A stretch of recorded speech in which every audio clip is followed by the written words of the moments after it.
Live from the Athletic Conference Complex here at Central Maine Community College, we've got Patrick Dexler down on the floor with a couple of players here.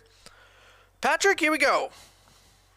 I'm here with the two Edge Nutrition players of the game yesterday, Lee Robertson, Brendan Mahaney. We'll talk with Lee first. Lee, your game-winning 2 RBI single in the bottom of the 6th of game 1. Walk us through what was going through your head. Yeah, I think all day we were all having good at-bats, and I just found myself with the play at the right time. I was just looking for a fastball to hit somewhere hard, and I found a hole. All right, and obviously the 2 RBIs put the Mustangs down 3-2 to winning 4-3. Kyle Delano finishing it out. What was your mindset after the hit going into the 7th inning, knowing you had to hold the 1-run lead? Just trying to keep everything in front of us, make the simple plays. Kyle pitched a great game, kept throwing strikes all game, and we played pretty good defense. Solid game overall. So a terrific game 1 win. Now I'm going to turn it over to the Marathon game 2 hero. That was Brendan Mahaney. So we'll walk through. Garen Post had a base hit to left. That put the winning run on base. Now you're coming to the plate. Walk us through that walk-off double. I was just looking for a fastball that I could hit hard. He threw it, and I just roped it down the line, and Kyle pinch running, came around and scored.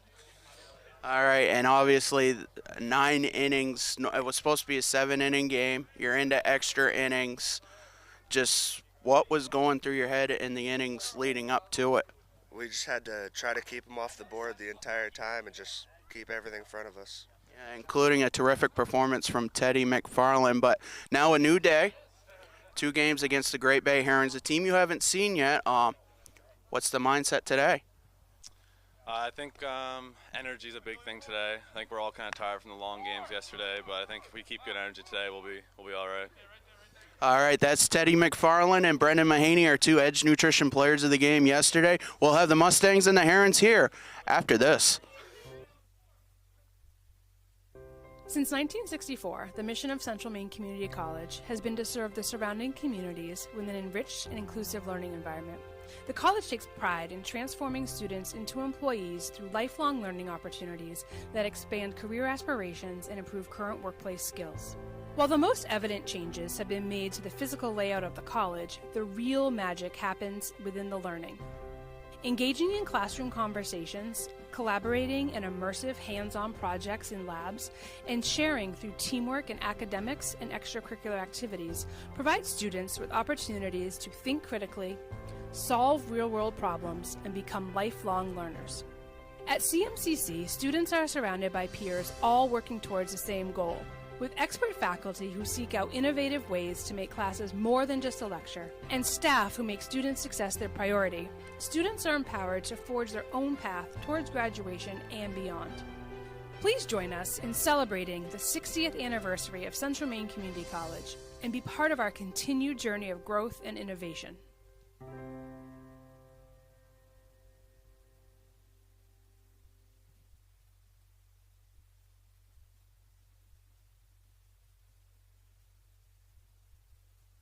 For years, you've worked hard, saved wisely, and dreamed of this moment. Retirement is one of life's biggest decisions. You don't have to navigate it alone. With Gosline Retirement Planning by your side, you can retire with confidence. We're a team of fiduciaries who specialize in the transition from work life to retirement life, and we're here to help. We at GRP are committed to building a plan that lets you live and give better than you thought possible.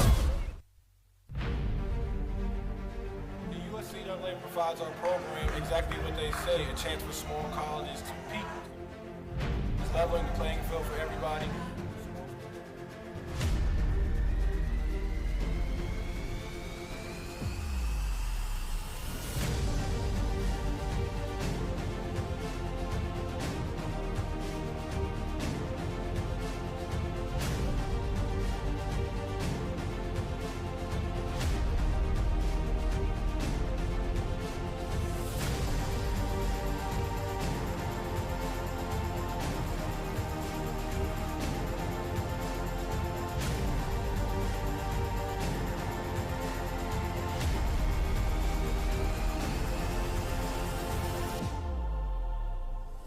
It provides a great opportunity, just the fellowship amongst athletes, get a chance to play against some different teams that you typically don't get a chance to play against from different regions, different parts of the country.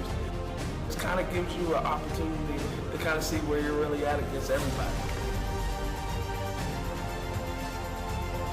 Really good, like I said, just a great environment, well-ran tournament. It's a pleasure to be part of organizations like USCA.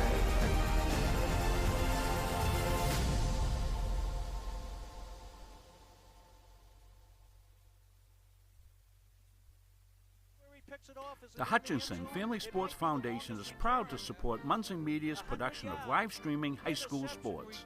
We recognize the hard work and dedication of Maine's high school student athletes, and we applaud Munson Media's pioneering live streaming efforts. The Hutchinson Family Sports Foundation. Since 1892. And it changes the game, 35-26. This has been a wacko affair.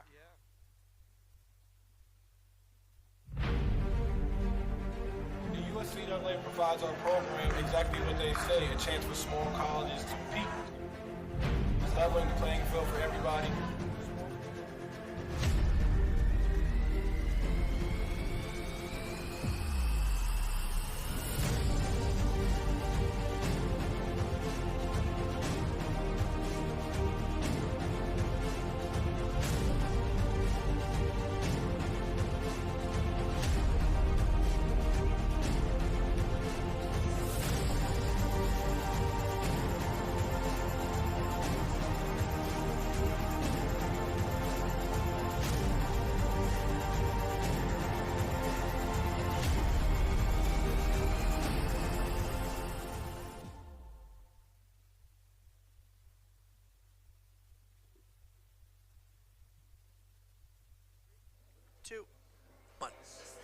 The band Chicago coined the song Saturday in the Park, and that's where we are as it's time for baseball as Munson Media Sports presents Central Maine Mustangs Baseball. It's the Mustangs and the Great Bay Community College Herons from the Athletic Turf Complex here in Auburn, Maine, with the Munson Media Associate Producer Chris Wheeler and Patrick Dexler, and we're excited to bring you this matchup. And Chris, we saw fireworks and magic last night. What do the Mustangs have in store less than 24 hours later? I definitely think the games are. You changed the talent board there.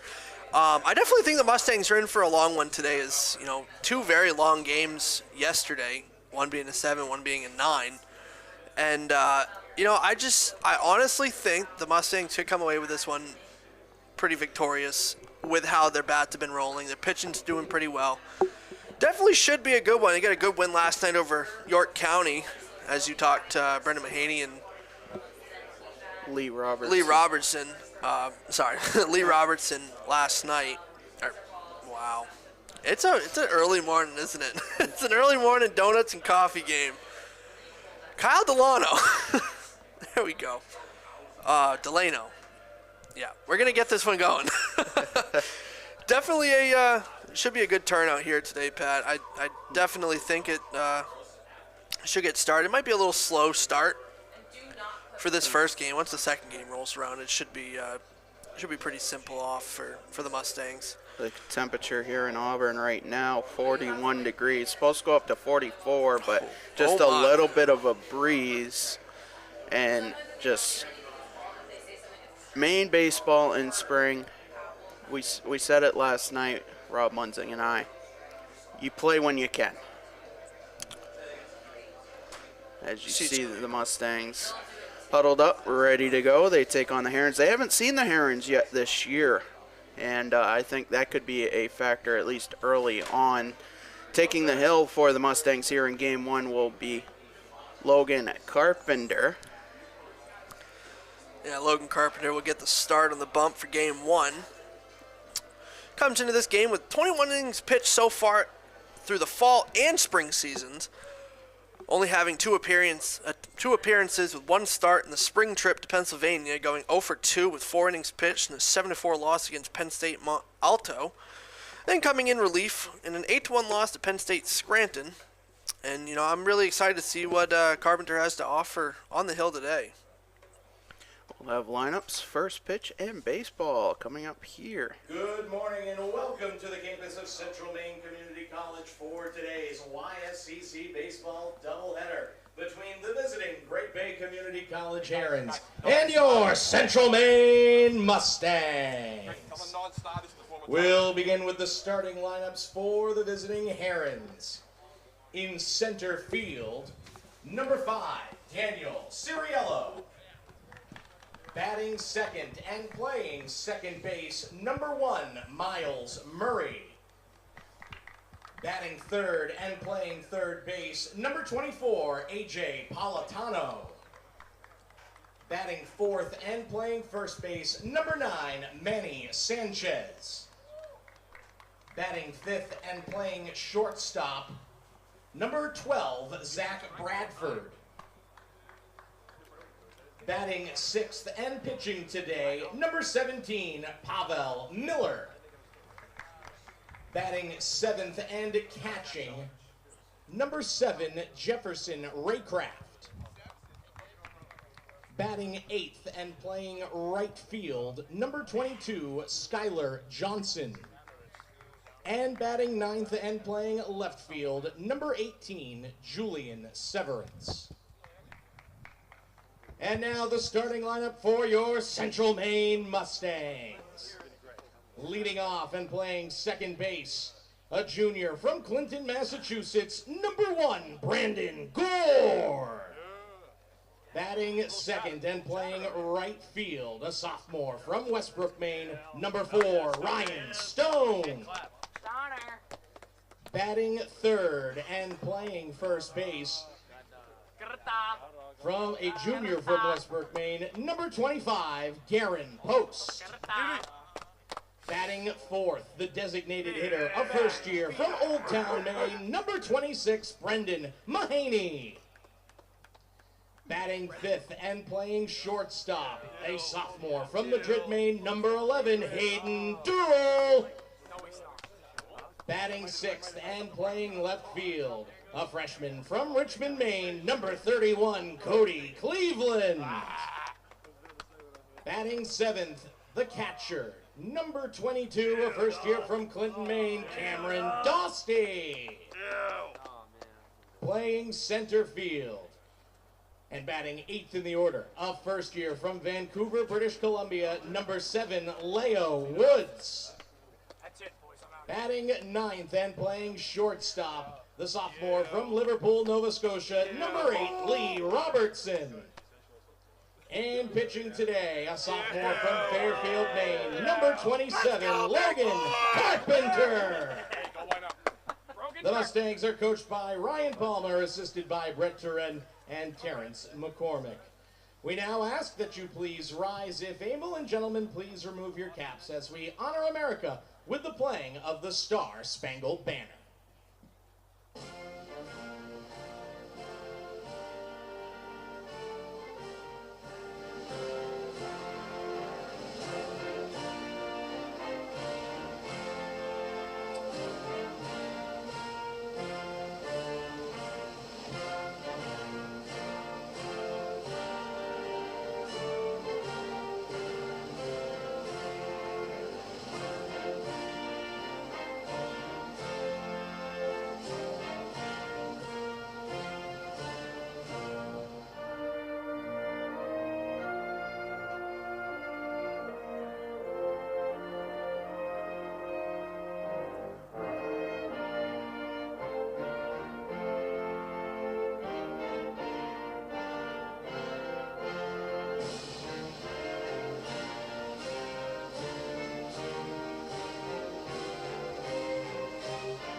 We'll get set here in Auburn. The Mustangs and the Herons.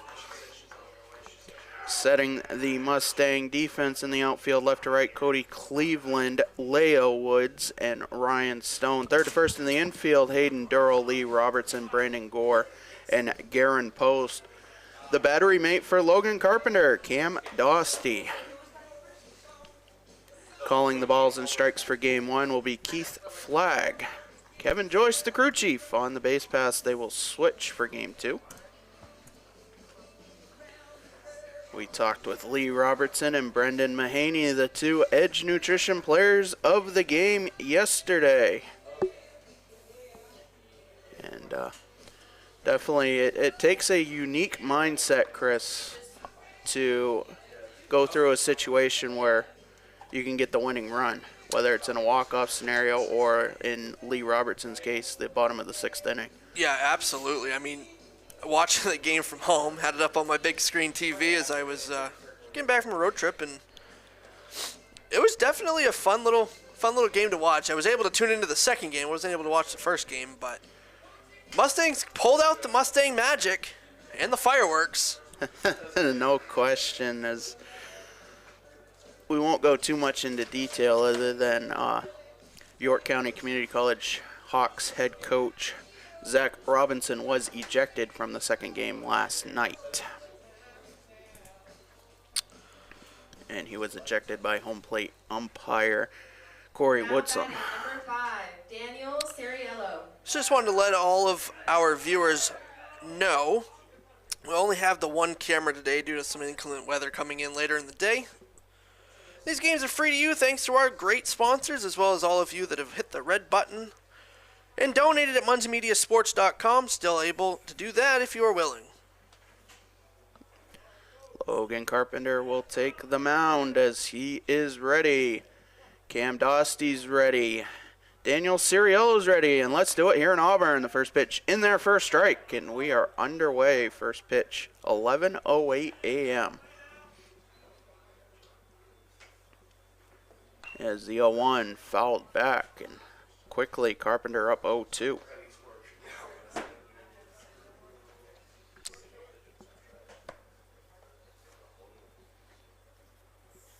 And from the windup, the offer, that's fouled back. Ceriello will be followed by Miles Murray and A.J. Politano in the top third of the Herons lineup.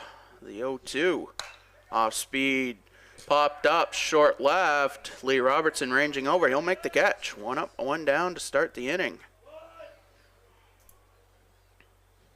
That will bring up Miles Murray. Number 1, Miles Murray. Murray getting the start at second base for game one. And if you're just tuning in right now, the games actually got pushed up about an hour as I was talking about the inclement weather there. We got some rain and possible snow coming in later in the day.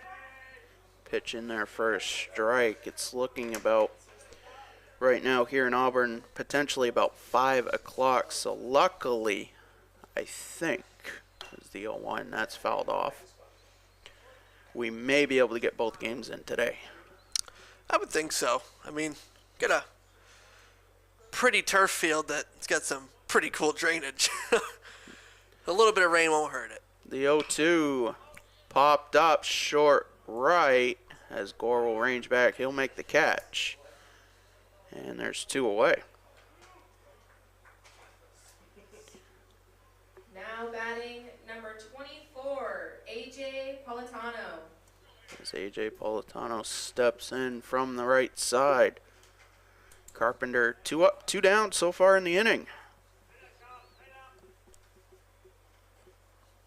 Now he gets the sign he likes, and he'll fire. That pitch in there for a strike. Good location on the fastball. Yeah, no backstop camera today due to the threat of inclement weather. But we'll still bring you the best coverage we can as that pitch in there for a strike. That was a pretty breaking ball. You could see that break from this point of view. The 0-2.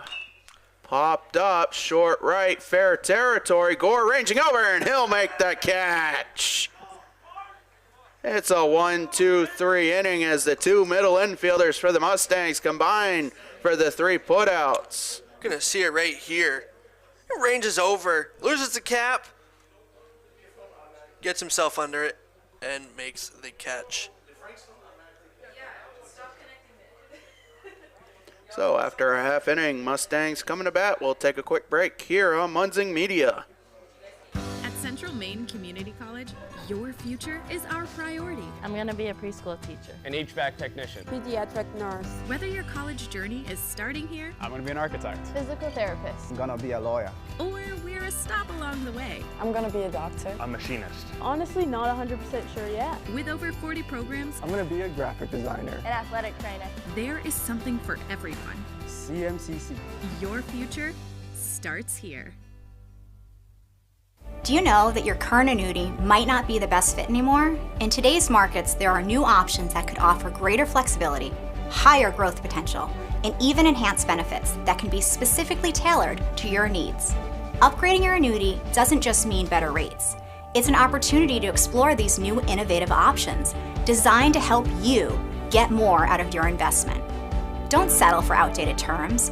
Contact us today to learn how upgrading your annuity can open the door to better opportunities in your retirement. Back here in Auburn, as you see, Bevel Miller taking the hill for the Herons here in Game 1.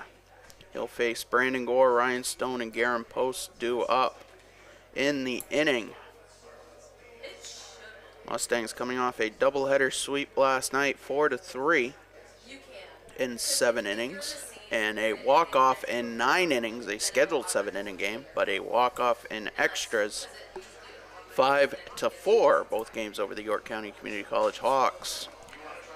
It's no different than a 16-inning game down at Fenway Park where it goes late into the evening to about a 2 a.m. I was actually at one of those games last 2 years ago. I was at a Red Sox-Yankees game, and it went to 14 innings. And with that new rule in place where they start on second, still nobody scored. Well, we didn't even have that last night. There were no...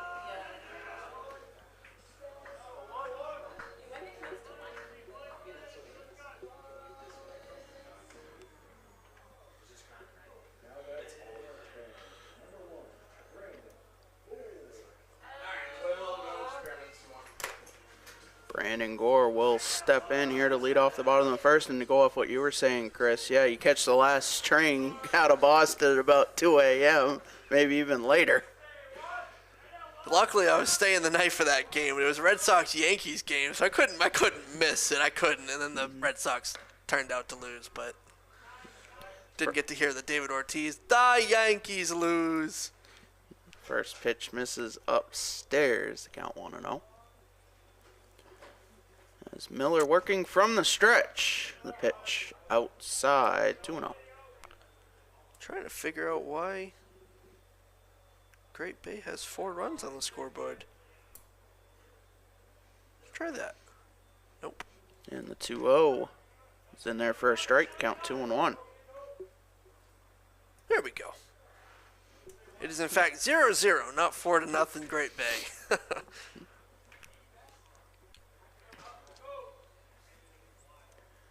And Miller's 2-1. Sails up and away. And the hitters count for Gore 3-1.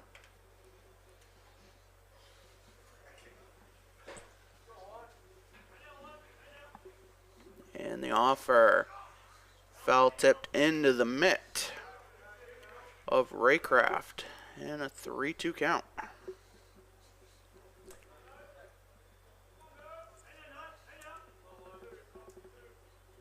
And the payoff. Low, and Gore works a leadoff walk. And Ryan Stone will step in.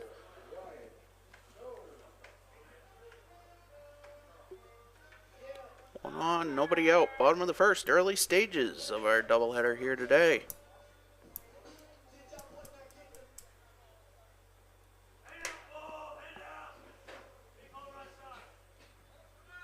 Runner starts and stops as the pitch upstairs, 1-0. Gore took about 15 feet, kind of started getting in his gallop, and then stopped dead in his tracks. I think that was more of a kind of trickery to see if Raycraft would actually go, and there he goes. Now runner goes, pitch swung on a miss, the throw down not in time as Gore has a stolen base.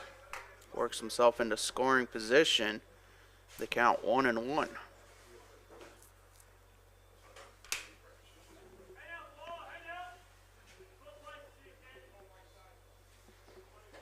Gore with a large lead off second. The pitch fouled off.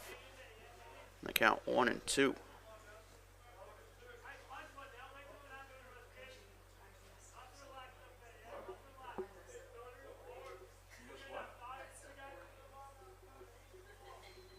And Miller fires, pitch just missed, 2-2.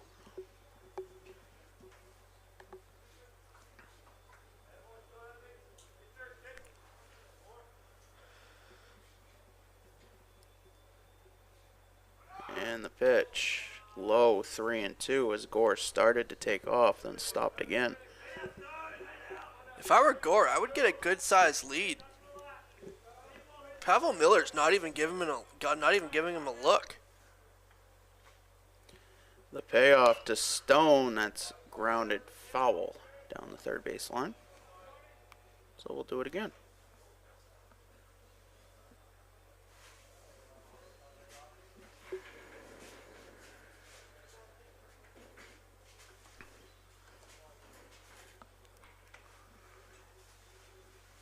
And the payoff popped up in the infield, going towards foul territory, and the ball is dropped. Gore will not advance from second, and Stone will stay at first as Garen Post will step in, 2 on, nobody out.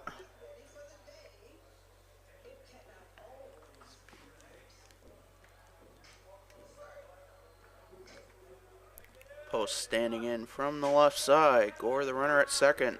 Stone the runner at first. That's a balk. And that is a balk as Miller started and stopped. So now 2 Mustangs in scoring position in the early stages of game 1, and you have a powerful hitter and Garen Post at the plate. Just to go back onto that balk, normally you get cleat towed. That pitch driven down the right field line, and that will drop. Gore will score. Stone rounds third, and he will score. It's a base hit and 2 RBIs for Garen Post, and the Mustangs have an early 2-0 lead.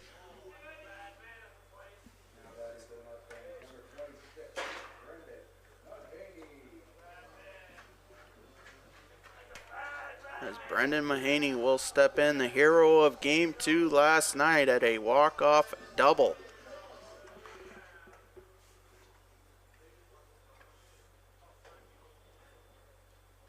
And the pitch popped up just to the left of first, and the catch is made by Murray.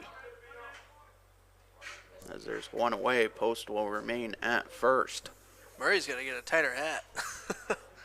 That was the second catch he's made that has taken his hat off. Hayden Durrell will step in. 1 on, 1 out. 2 in. As Miller deals. Pitch outside. Count 1-0.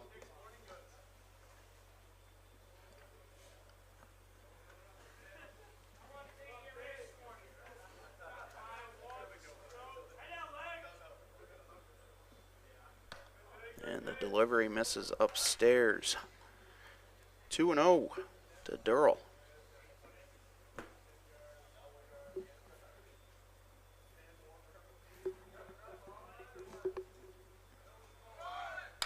Pitch driven to left. And the catch is made by Ciriello. This post will go back to first, and there's 2 away. As Cody Cleveland will step in.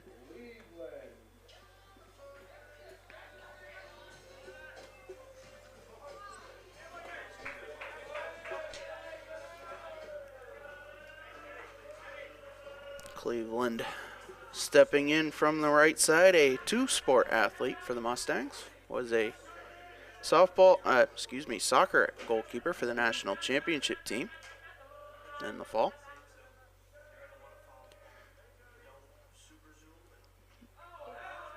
And the pitch hit Cleveland. Now the Mustangs have 2 aboard with 2 out for Cam Dosty. Dosty was the catcher in Game 2 yesterday.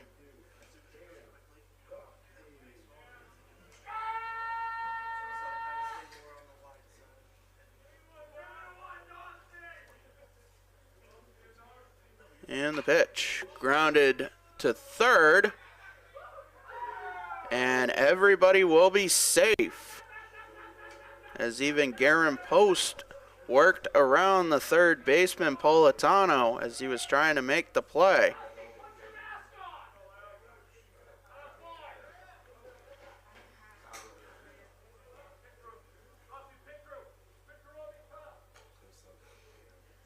And Stephen White will be the courtesy runner for Dosty, the catcher. As Leo Woods will step in, the center fielder for Game 1. He did not play yesterday. Bases loaded, 2 out, 2 in, and the first pitch to Woods misses low, 1-0. Woods, a freshman from Vancouver, British Columbia. The other side of the country, or for that matter, the continent, and move up a little north as that pitch driven to left, but foul. And the count 1-1. 2 Mustangs from the country of Canada, just to the north. Lee Robertson from one side of Canada in Nova Scotia, and Leo Woods from the other side. That pitch in there for a strike, but it gets away from the catcher Raycraft. Did I hear you speaking on something last night during the second game on our 2 Australians who basically live from Maine to Florida distance away from each other? Yes, in the same country. That's how big Australia is. You never fully realized it until you explained it to it like that. That pitch driven to left center, and that will get down. That will be extra bases. Post scores. Cleveland scores. White rounds third. He will score. It's a 3-run double for Leo Woods. And the Mustangs go up 5-0.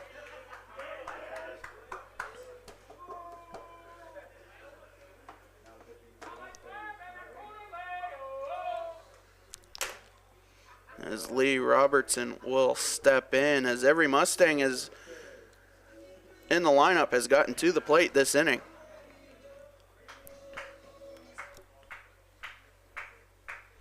Woods, the runner at second, still 2 outs in the inning, and the pitch low, 1-0.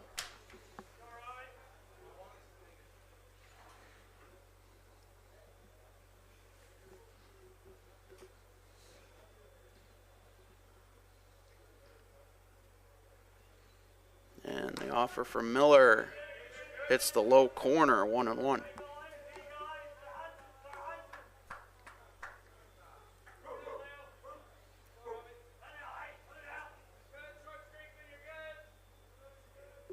And the 1-1, grounded foul. Careful, Ram. Heading right for him.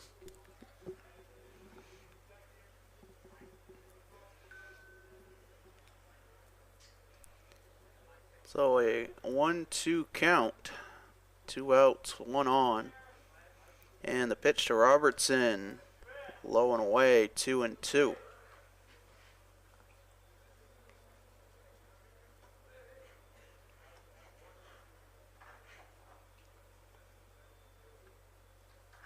Miller set from the stretch. He'll fire the pitch.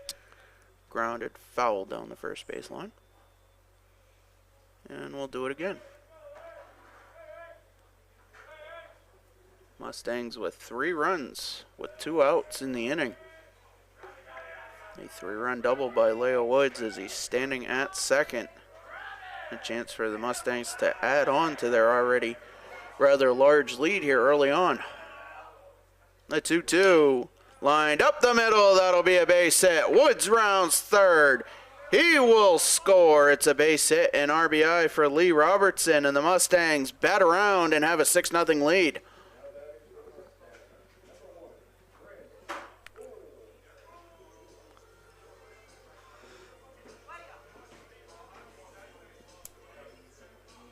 Gore worked a walk his first time up, as he'll have another at-bat in the inning.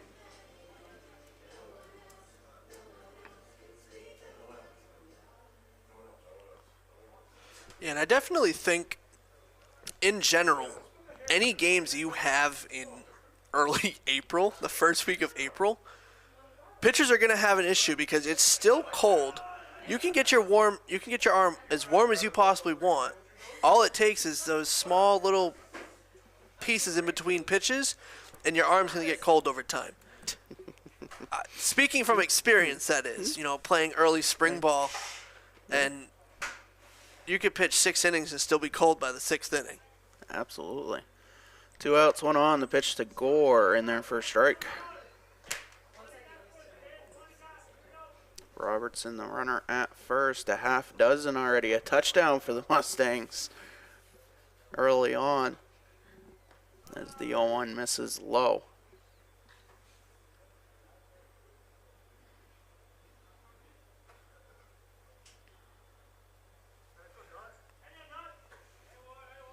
And the 1-1 skips in, gets away from Raycraft, and Robertson will advance to second. The count 2-1.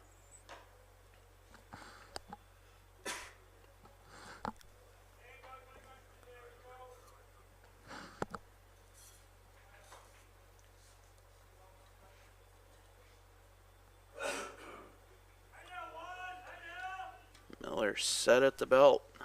The delivery in there for a strike. That'll even the count 2-2. 2 outs, 1 on. In scoring position.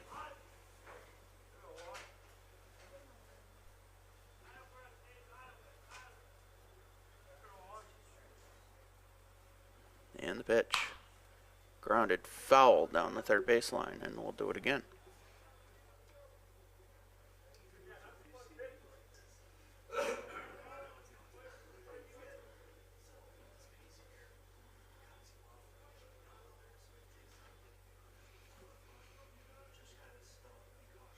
And the 2-2 sails up and away, 3-2.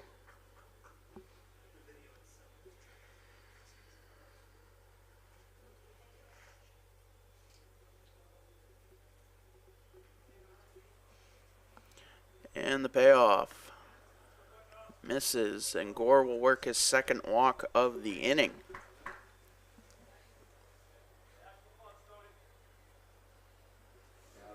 As Ryan Stone will get his second at-bat.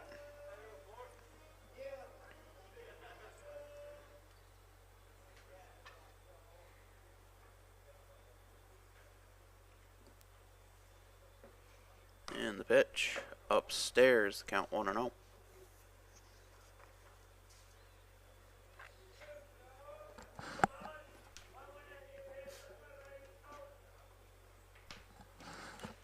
Miller deals. That pitch fouled back. That will even the count.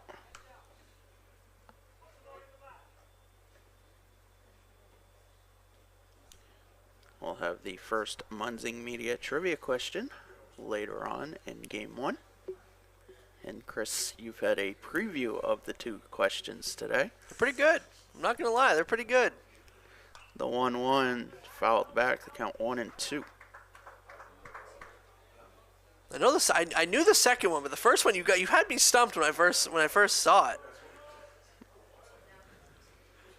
Well, it refers to a book that was actually written that nobody actually knows about. Yeah, it was. Yeah. Whoa. As that pitch misses, the count now. I think they call that an ephus, right? Couldn't tell you, Chris.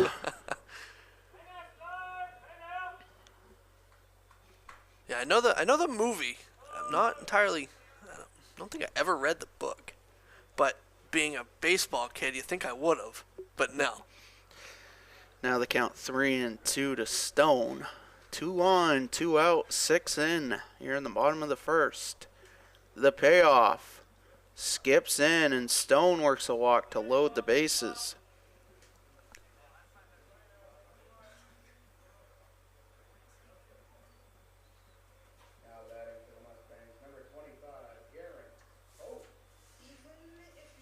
As Garen Post will step in. He had a 2 RBI base hit to get the Mustangs started here in this inning with nobody out. And as the pitch sails past Raycraft, and everybody will move up 90 feet, and the Mustangs have added the extra point as it's 7-0.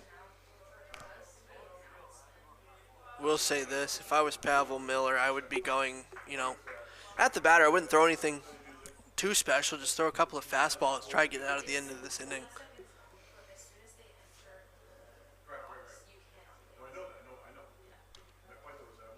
And the 1-0 misses 2-0. To Post.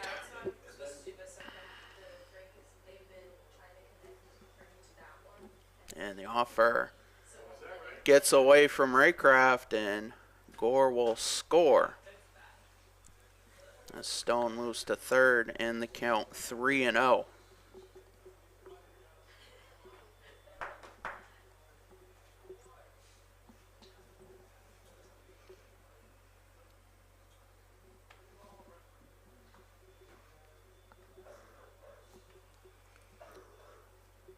And the pitch hits the outside corner, 3-1.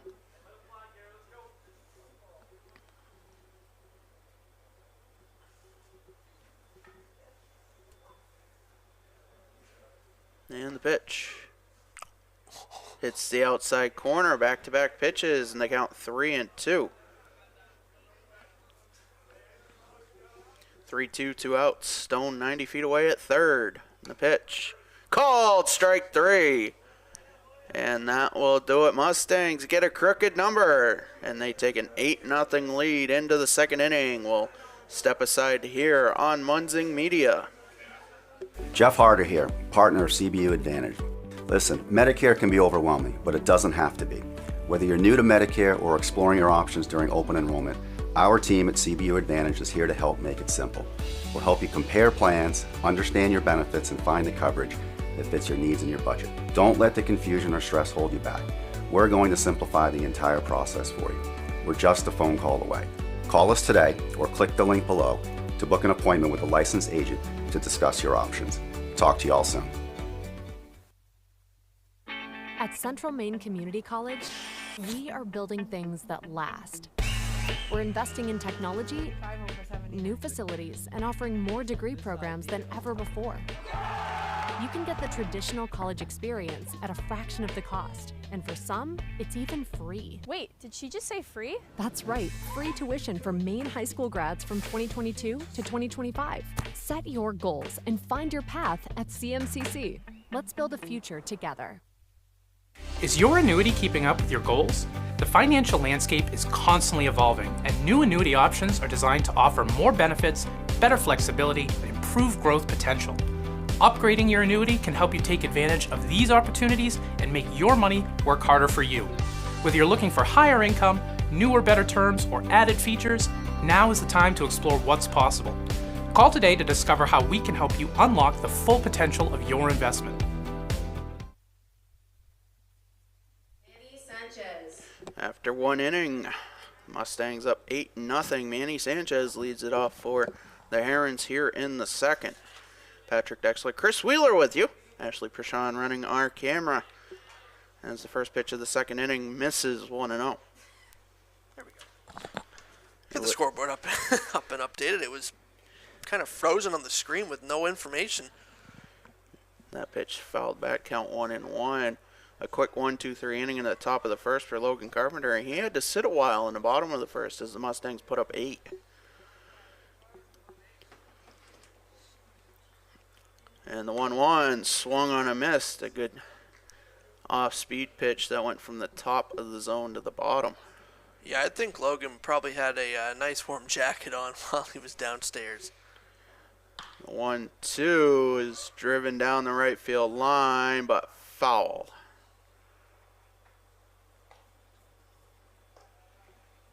So we'll do it again at 1-2. Mustang softball getting ready to start at the other end of the complex. Rob Munzing will bring you that call.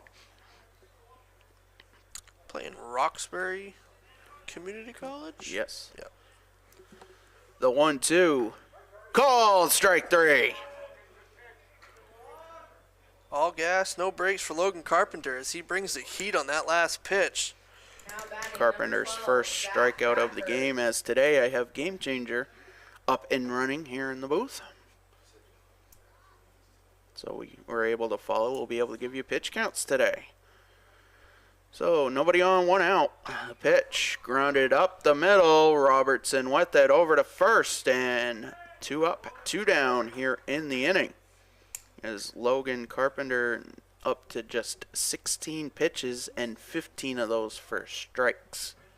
Now batting number 17. That's impressive. Lamell Miller. That's impressive. And he's finding the strike zone early. That's a good feat to have. As Pavel Miller steps in looking to help his own cause, and he'll look at strike 1.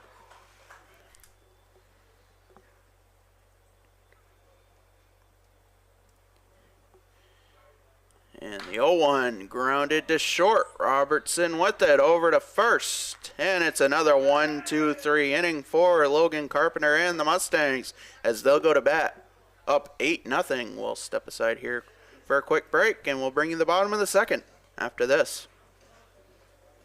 Our goal in public service is to improve the quality of life in communities. This is the Public Service and Social Sciences Department. We originally started with criminal justice, and then we added more programming. I'm in the forensic science program. I want to become a state fire investigator. State trooper. I want to be a game warden. Forensic psychologist. Behavioral health professional. CM offers a lot more hands-on learning than most places. The only way to give them that experience is to do that through immersive scenario training. You actually dust their fingerprints. Learning how to go through, take pictures, what to look for.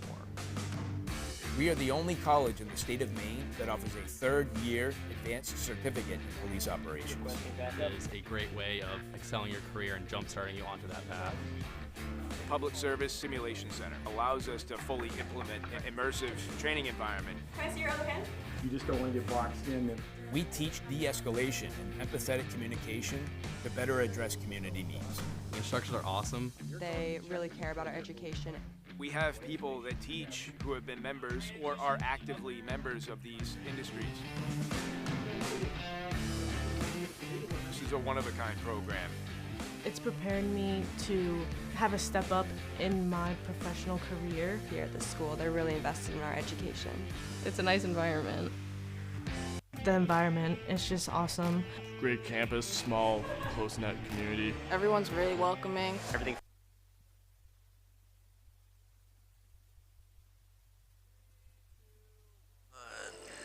Back here at the Athletic Turf Complex. Mustangs 8, Herons nothing here going to the bottom of the second. Brendan Mahaney leads it off He'll be followed by Hayden Durrell and Cody Cleveland as the Mustangs batted around in the bottom of the first, putting up a rather crooked number, Chris. Yeah, it was a little on the slower side there in the bottom half of the first inning. Putting up 8 in the first is a little rough on a pitcher, but that pitch in there for a strike, and the first pitch to Mahaney was fouled off, so the count now 0-2. We'll see what Pavel Miller has in store here for the second inning. The 0-2 is low. The count now 1-2. Miller with a 51 pitch first inning. And just a few minutes ago, softball game is now live on YouTube and Facebook. So Mustangs take on Roxbury Community College, doubleheader 12-2. That pitch, check swing. Mahaney did not go around. The count now 2-2. Rob Munzing and I think maybe Caleb Lamb on the call with him on that one. I think Abdul's just running the camera as Mahaney foul tips that into the mitt of Raycraft. And 1 up but 1 down here in the bottom of the second. As Hayden Durrell steps in. Durrell 0 for 1. And I will say this, Hayden Durrell has really had the bats rolling with 5 hits and 12 at-bats just this spring, with an obvious .563 on-base percentage and a .417 batting average. And he'll look at a pitch low, the count 1-0. Got the little Juan Soto shuffle there.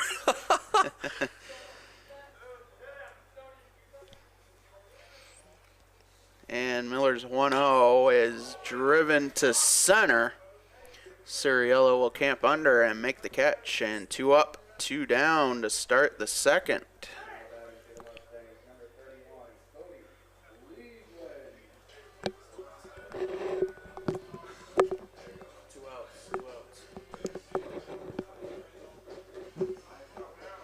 As Cody Cleveland will step in.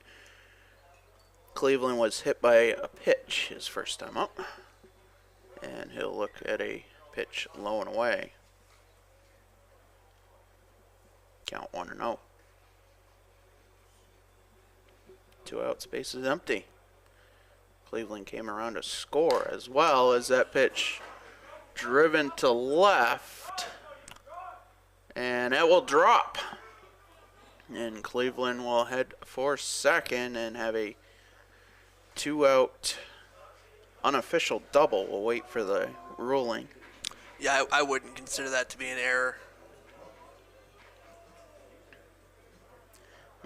He has worked himself into scoring position as Cam Dostie will step in. He reached on an error and came around to score. I think Julian Severich just kind of, they always teach you the first step is back, and he kind of ran in towards the ball. Dostie looks at a pitch outside corner at the count 0-1. And I will also mention, if you are watching this, down the left field line, we kind of get cut off by the window. So we'll kind of keep it more towards the third base side, but we'll definitely call it as we see it. That pitch in the zone, count 0-2. 2 outs, 1 on. And the pitch upstairs, the count 1-2. Mustangs are looking for a couple more runs, and then they can work with that 10-run lead, which is the magic number for them, as that pitch high and inside, 2-2. Through 5 innings, right? 4.5 would be the magic formula, as that will achieve the mercy rule. The 2-2 grounded through the left side. That'll be a base hit.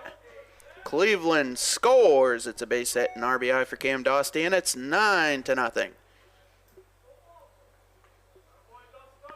Now batting for the CM Mustangs, number 7, Leo Woods. As Leo Woods will step in. Stephen White will courtesy run for Dostie at first.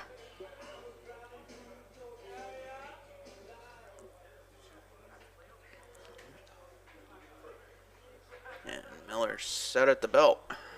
The pitch. Upstairs. Woods his first time up. 3-run double. And for your Mustang debut, I don't think you can get much better than that in your first at bat, Chris. Yeah, no, absolutely not. I mean, roping the ball. Pitch upstairs, 2-0.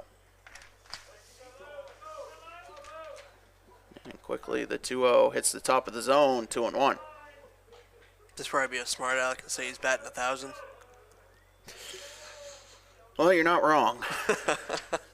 I take that back. He's actually not batting 1,000 as that pitch driven to left. Severance going back, and he'll make the catch, and that will do it.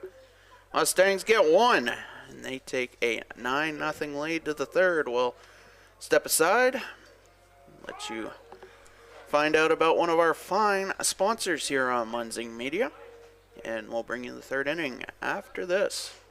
Are you stuck with an annuity that's not meeting your needs?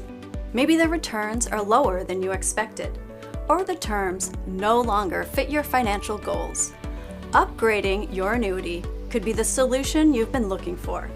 With better rates, more flexible options, and the potential to increase your income, upgrading can help you make the most of your investment.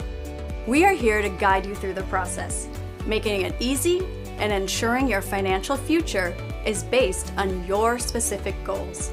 Call us to explore your options today. Jeff Harder here, partner of CBU Advantage. Hey, if you're looking for a career that puts you in control, CBU Advantage can help show you the way. Become a licensed Medicare health plan sales agent. We will give you the tools to unlock 6-figure income potential while making a meaningful difference in the lives of your clients. We're going to provide you with the ability to generate year-over-year income growth, all while owning your own business. You can even work from home if needed. In short, enjoy financial freedom and the tools to succeed in a thriving business. Let's have a conversation. We'll talk to you all soon. Back here for the third inning. Patrick Dexler, Chris Wheeler with you, and Craig Gorman watching all the way in Melbourne, Australia. 2:30 a.m. Sunday morning out there. Have you slept yet? I don't think we've slept, Chris. No, definitely not. You guys had games. I had a road trip. You know, it's... Ooh, yeah. That's a second day in a row he's gotten... Jefferson Raycraft fouls that one off into the gear of Cam Dosty, but definitely in the wrong spot of the gear. Yeah, I feel bad for Cam. It's just, he got hit in the 5th inning of the game, second game last night. They count 0-1. It'll be Raycraft, Skylar Johnson, and Julian Severance due up for the Herons in the third as that pitch misses outside to count 1-1. I want to thank everybody for tuning in on this Saturday, soon-to-be afternoon. And the 1-1 swung on a miss, and the count 1-2. We'll have the Munzing Media first trivia question of the day in the next half inning. As Carpenter deals that pitch low, 2-2.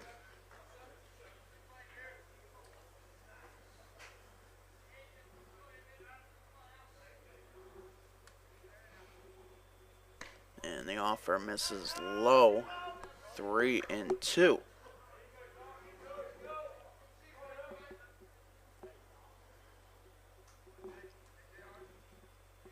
And the payoff. Line to left, and that will drop for a base hit. As Raycraft will reach to start the third. And Skylar Johnson will step in. Number 22, Skylar Johnson. Is that the first hit for Great Bay? Yes.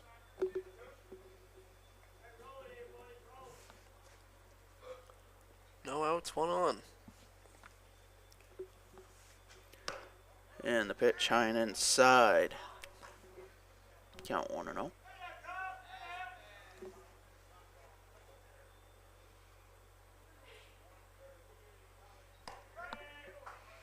And the pitch in there for a strike. Count 1-1 as softball announcements going on. We can hear them from the other side. I thought I was hearing voices for a second there. Pitch in there for a strike count 1 and 2. I almost wanted to say, is something going wrong with our stream? No, that would be the other side of the world here. The game should be starting real soon if Caleb's getting the announcements in right now. Should be right on time for a 12 o'clock start, I would think. The 2-2. Called strike 3 outside corner. Carpenter with his second strikeout of the day. So there's 1 away. Now batting, number 18, Julian Severance. As Julian Severance steps in, a throw over to first, and they picked him off. There's 2 away, so the 1 hit the Herons had to start the inning, their first base runner of the game, is taken off the base paths. You're going to see it right here. He gets him as he's leaning more towards second. And the first pitch driven to right center. Gore ranging back, he'll make the catch. And it winds up being a 1-2-3 inning for the Mustangs. They'll go to bat in the bottom of the third, up 9-0. We'll stay here and we'll bring you the first trivia question of the day. The Munzing Media trivia question is on the topic of baseball movies again today, Chris. So here is the first trivia question of the day. In the movie Field of Dreams, Ray Kinsella, played by Kevin Costner, builds a baseball field on his corn farm for the ghost of Shoeless Joe Jackson, who is played by Ray Liotta. Shoeless Joe Jackson was banned for life from Major League Baseball as a result of the 1919 World Series incident, otherwise known as the Black Sox scandal. How many players in total were banned for life? We'll have the answer for you in the next half inning. Let us know in the comments. What is your guess? How many players were banned as a result of the 1919 World Series? And with that, we'll take a quick break. See about free college here at Central Maine Community College and all the community college systems. We'll be back in 30 seconds. At Central Maine Community College, we are building things that last. We're investing in technology, new facilities, and offering more degree programs than ever before. You can get the traditional college experience at a fraction of the cost, and for some, it's even free. Wait, did she just say free? That's right, free tuition for Maine high school grads from 2022 to 2025. Set your goals and find your path at CMCC. Let's build a future together.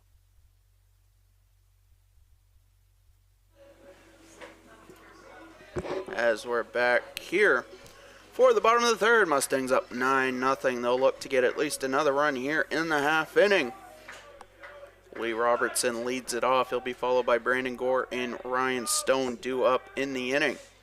As Pavel Miller at 69 pitches, and pitch number 70 from him misses the count 1-0. And the offer misses low and away, now 2-0.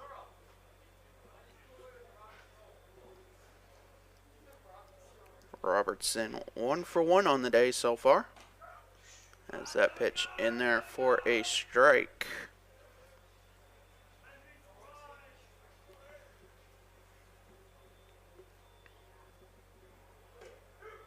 As that pitch also hits the bottom part of the zone and the count 2-2.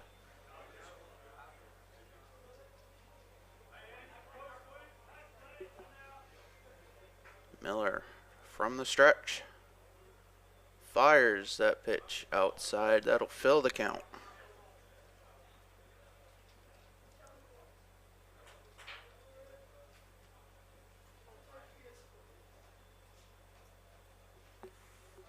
And the payoff. Called strike 3, outside corner. And Robertson down on strikes. As Brandon Gore will step in, yet to register an at-bat, has 2 plate appearances, 2 walks, and 2 runs scored.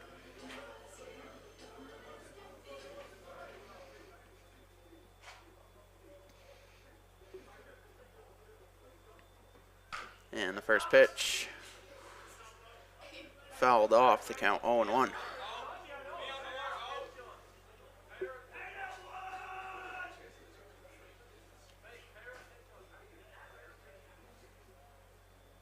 And the pitch for Miller, inside corner, 0-2.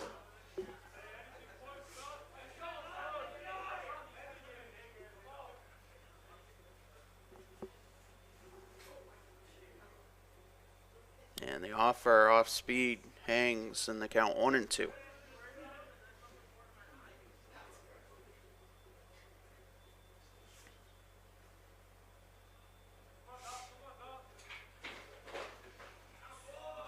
And the score will look at a pitch out of the zone, 2-2.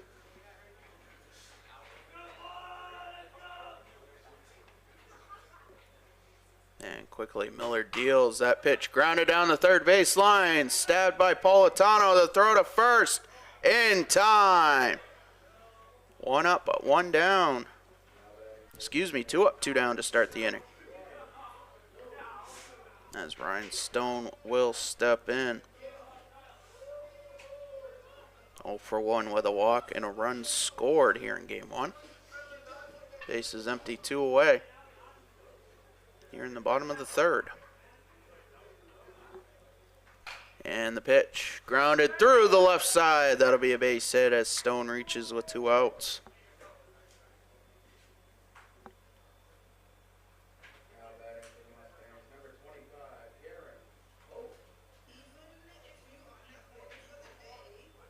And Stephen White will pinch run for Ryan Stone, and that could be a defensive change as well. We'll await the official change in the next half inning.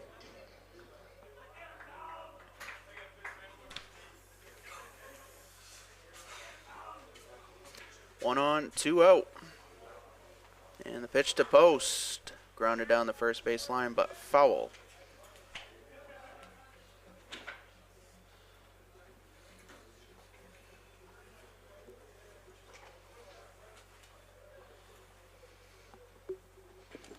The 0-1 hits the top of the zone, count 0-2.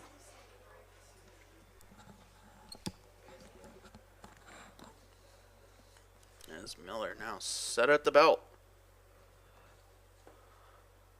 The pitch driven down the left field line, but it will go foul. So we'll do it again. We have one guess, Chris, on the trivia question. Yep. I'll let you see, and I won't let you give it away, though, as that pitch misses upstairs.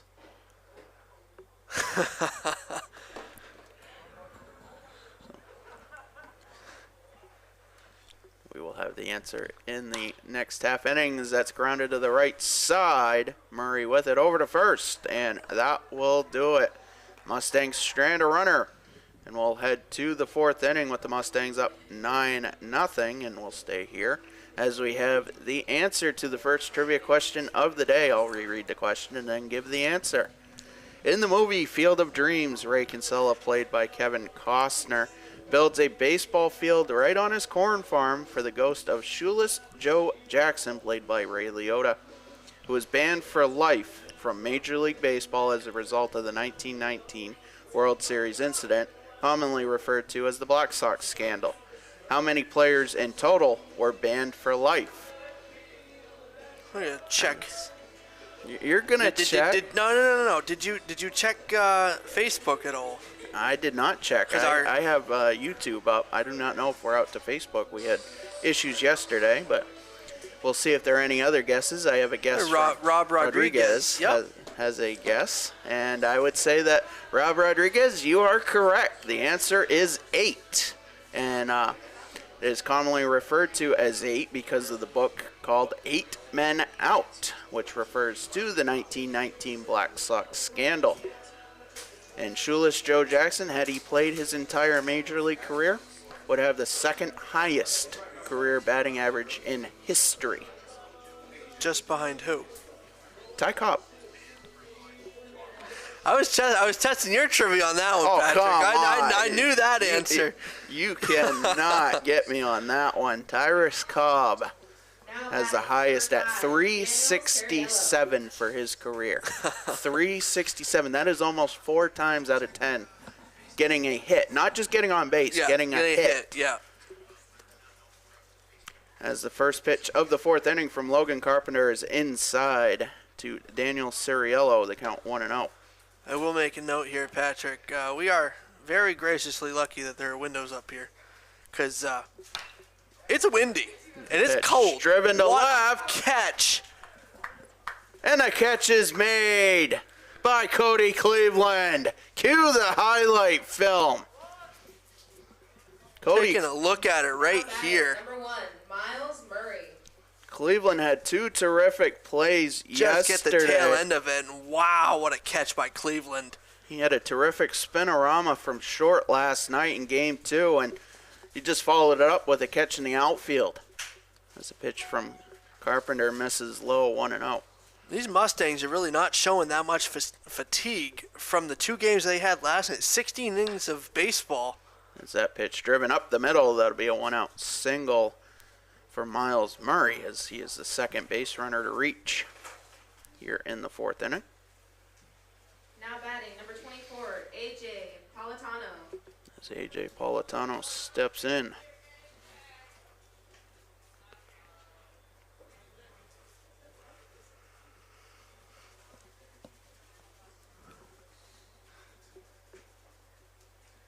And the pitch.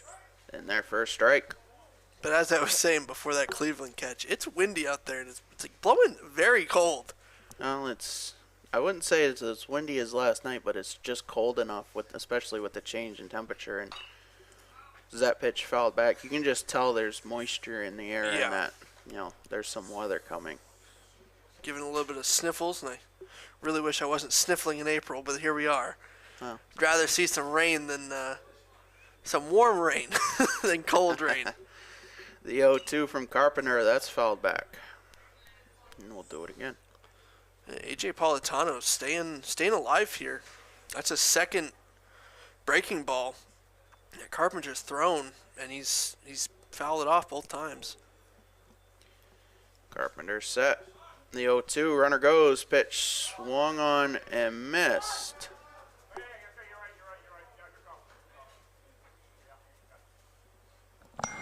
As there's 2 away, Murray will advance to second unopposed. Now batting, number 9, Manny Sanchez. As Manny Sanchez will step in, 1 on, 2 out. Murray, the runner in scoring position at second. The pitch. Low and away, 1-0.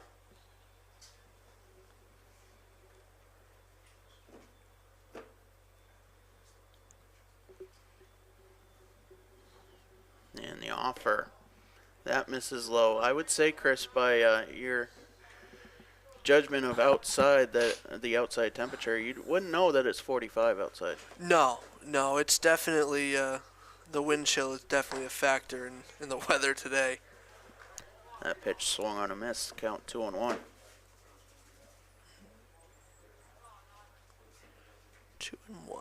Here we go. Get the scoreboard back up to date. And the pitch popped up. Yeah, it's away. That will. Nothing like a little gravel scuff on the baseball. Well, you can then throw a tighter curveball. Yeah. You catch, Get a little bit more. Catch that right near the seam. Oh, that's perfect for a pitcher. It's just like the what was it, spider tack, where they said it was legal and then it wasn't, and then it was and it wasn't. Well, you know what fixes everything these days? Torpedo bat. Yeah, I know. Well, fun story actually coming out of Maine on that. There's actually a Maine company that built those bats for the Yankees. Yeah, dovetail bats, if I'm not mistaken. Yep. The 3-2 misses, and Sanchez works a 2-out walk as the Herons now have 2 on, 2 out, their first runner of the day in scoring position. Now batting, number 12, As Zach Bradford steps in. It's also the same company that got all the bats for the 2018 World Series bats for the Boston Red Sox. Don't they have a composite bat too? Yes. Yep, they do. I actually want to get one of those. The 1-0 driven down the left field line, but foul. Nothing compares to the one that we had yesterday where Garen Post was from the left side, just fouled it off, and it went right pretty much through the screen, even though it like bounced on the screen, but it made a terrific sound on that plexiglass. Didn't break it, didn't shatter it, no crack, no nothing. That's one thing I doing games at the high school level where you put the camera on top of the dugout and you have a left-handed batter and you're on the third baseline. I'll tell you one thing. There's one thing that's more scary than that is someone's getting your head taken off by a foul pitch with a softball half the size of your head. That one will get you. That it's no fun. They count now 3-1 to Bradford, 2 on, 2 out. And the pitch from Carpenter in there for a strike, full count.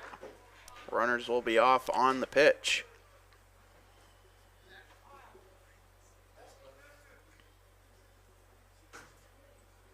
And the payoff, fouled back. We'll do it again.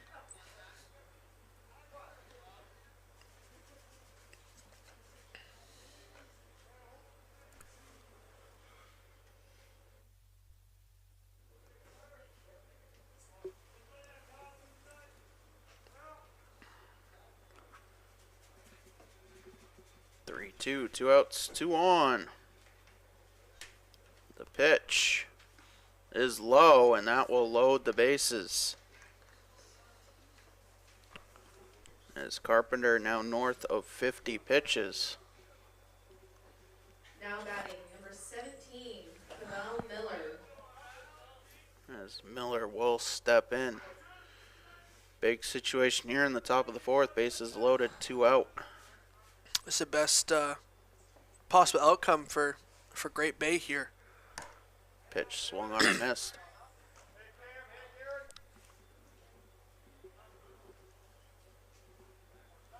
Just looking up the stats for Pavel Miller. The 0-1 grounded through third, but Robertson with it, and he won't have a play as everybody moves up 90 feet and a run scores. As I was saying, is Pavel Miller, a pitcher that can hit. And 6 hits in the last 3 games that they've had. Number 7, Jefferson Raycraft. As Raycraft steps in, bases loaded. Still 2 outs, 1 in, and the pitch. A sharp ground ball. Robertson with it. He dropped it, and everybody's safe yet again as another run scores. It's 9-2. This is the same scenario that the Mustangs had in the first inning, where they had bases loaded and were just keep hitting and hitting and hitting. Well, sometimes it just takes contact, period, and you can score. 2 in the inning, and the base is still loaded with 2 outs. Cam Dostie out to talk to Logan Carpenter. I think it's more to just, hey, settle down. You just need to get 1 out. And Skylar Johnson steps in.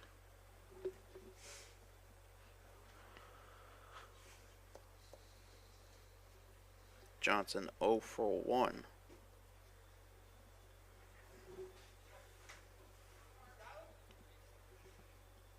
And Carpenter deals. That pitch swung on a missed.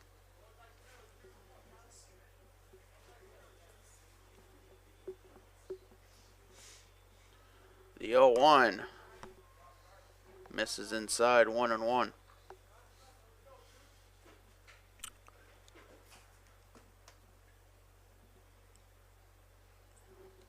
And the pitch. Fouled off, and they count 1-2.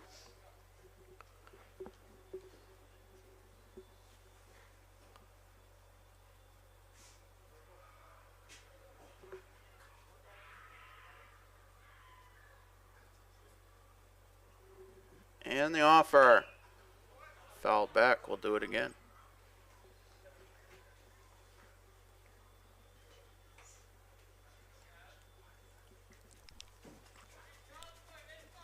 One, two. 2 outs.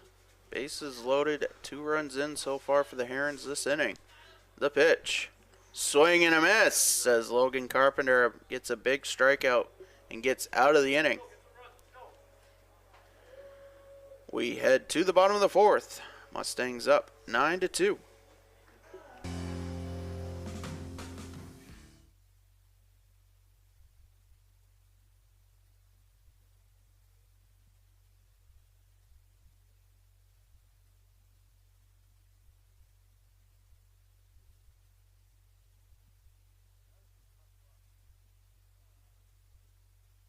At Central Maine Community College, we are building things that last.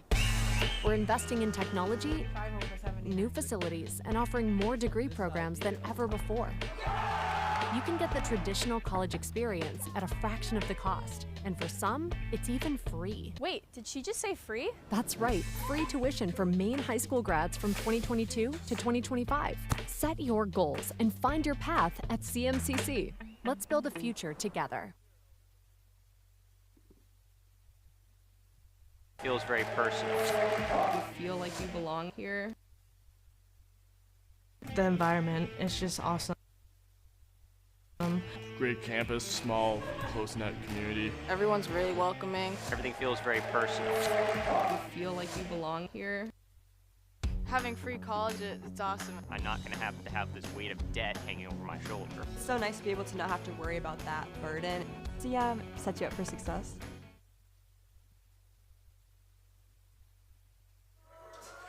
Back here for the bottom of the 4th. Mustangs with some work to do. They're up 7 though. They want to hit the magic 10 though, so they'll need 3 here in the half inning. As Brendan Mahaney will lead it off.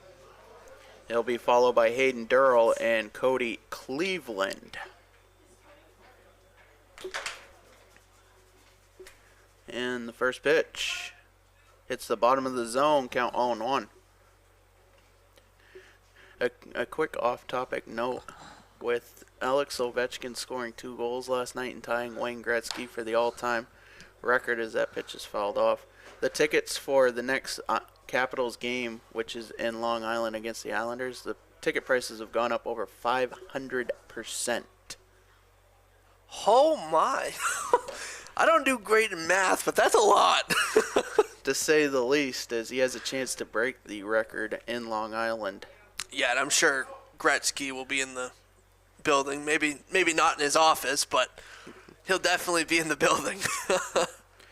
That pitch misses, count 1-2. As he scored 2 last night against the Chicago Blackhawks in Washington, and when he scored the tying goal, that place was literally rocking. I believe it. I definitely believe it. I know there was quite a lot of popular figures from nation's capital there. The 2-2, a hard ground ball to short. The throw to first took Sanchez off the bag, and Mahaney reaches to start the 4th. The bottom of the 4th. Yeah, and I think it was also very smart of Chicago, just like how the Fleury line, the Fleury shaking line, you know, shaking Ovechkin's hand at the end of the game was really classy, and classy is the exact word right there. Tying the record is one thing, breaking it is a whole different ball game. Yeah, it's the first pitch, swung on and missed. Count 0-1 to Durrell. Mahaney the runner at first. Mustangs looking for more as that pitch gets away from Raycraft, but no advance from Mahaney. The count 1-1. Want to thank everybody for tuning in here for Game 1. Don't touch the dial. You don't have to do anything. If you want to watch Game 2, we'll take about 20 minutes in between. Grab a snack, grab a drink. And then join us for game 2 as we'll have lineups, first pitch, and more baseball after the conclusion of game 1. Count now 1-2 to Durrell. As Miller will fire the pitch. Popped up right center. That's going to drop. A long run, and that's going to drop in. Mahaney will stop at second as the Mustangs have 2 aboard to start the bottom of the 4th. Look at that ball kind of stopped midair. I don't know if there's a little bit of, I know there's a breeze coming into the windows right now, but I'm not sure on which way the wind is blowing out there. But it looked like that ball stopped midair and just dropped.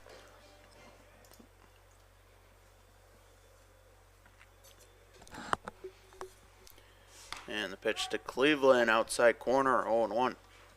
Other action in the YSCC today. Quincy College is at Southern Maine Community College. They started their first game at 10:30. No update from South Portland yet as that pitch fouled off, the count 0-2. I'm actually quite surprised they're playing that game so late. See, now they're more south. They're going to get hit with the rain a lot earlier. No, the game's in South Portland. Oh, it's in South Portland. Yeah, not in Quincy. Yeah, I was just going to say, I'm like, huh. 10:30 a.m. start. As that pitch grounded to short, they'll flip to second one, on to first, not in time as Cleveland will reach for the fielder's choice. Mahaney will advance to third as the Mustangs have runners on the corners with 1 out. And Cam Dostey will step in. Why is this 22?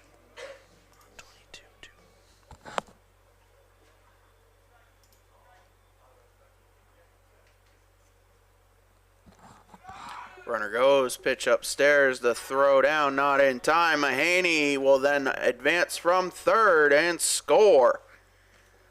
As it's now 10-2 and Cleveland now in scoring position.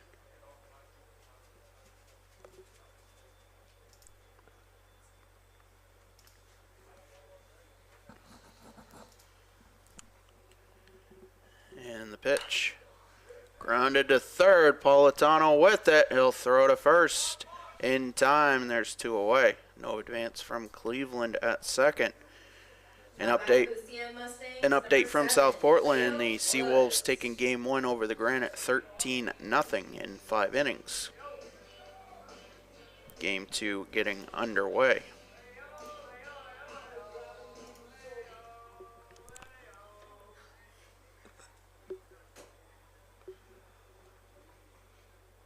And the pitch. It's in there for a strike.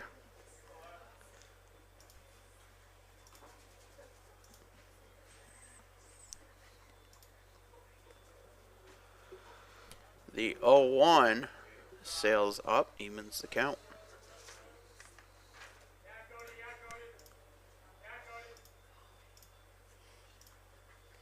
So just for clarification from earlier in the game, that pitch grounded through the left side. That'll be a base hit. Cleveland rounds third.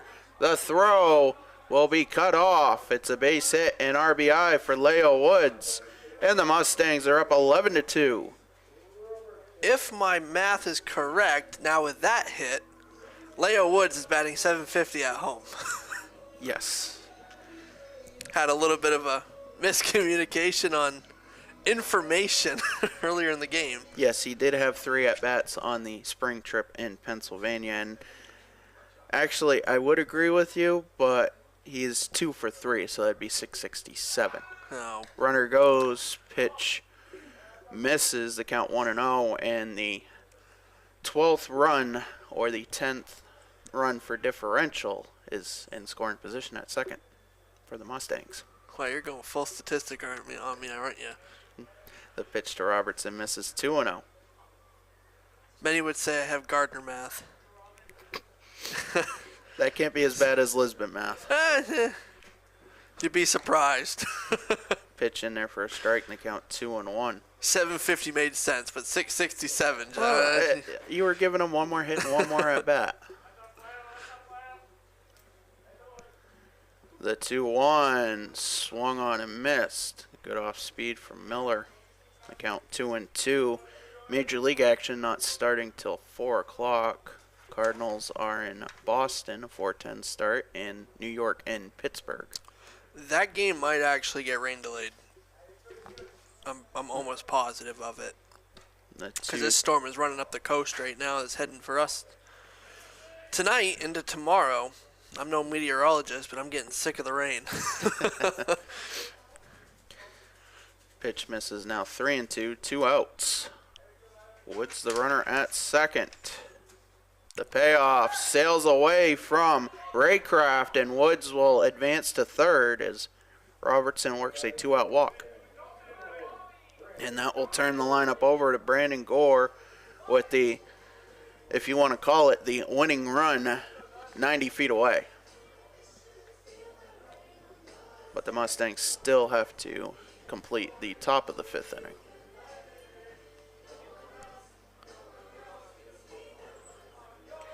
Two outs, runners on the corners. Mustangs up 9.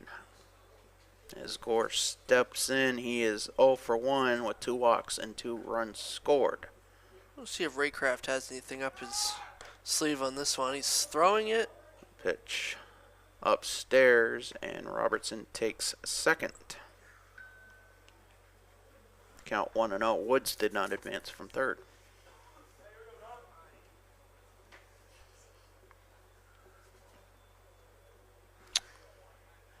And the 1-0. That is driven to left, and that will drop in. Woods will score. Robertson rounds third. He scores. It's a 2-run double for Brandon Gore, and it's 13-2.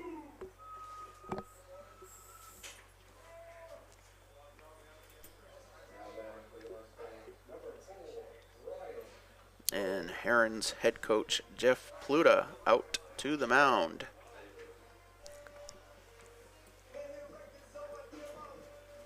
That looks like it will be all for Pavel Miller. Yeah, looks like AJ Politano is going to be pitching here for Great Bays. Going to finish it out.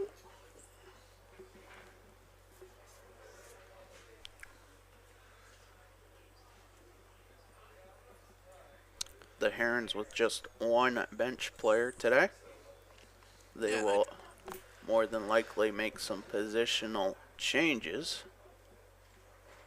Yeah, because I'm pretty sure if AJ Politano is coming in here for relief, he was going to, more than likely, I was going to think, start the second game.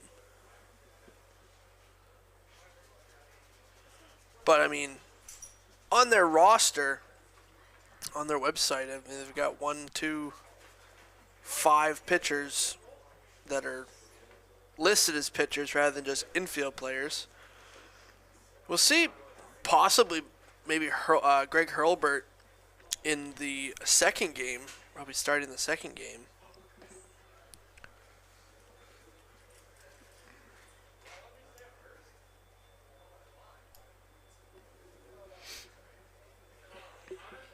So Politano will take the mound to potentially finish the 4th inning.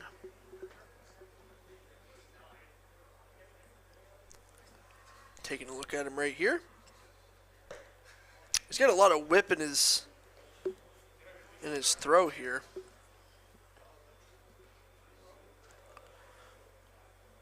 Now pitching for Great Bays, number 24, AJ Politano.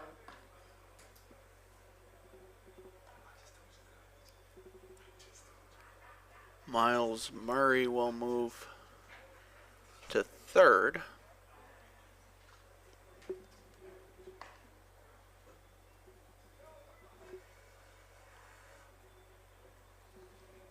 And it looks like Pavel Miller will move to second. So a 3-position change, as I like to call musical positions.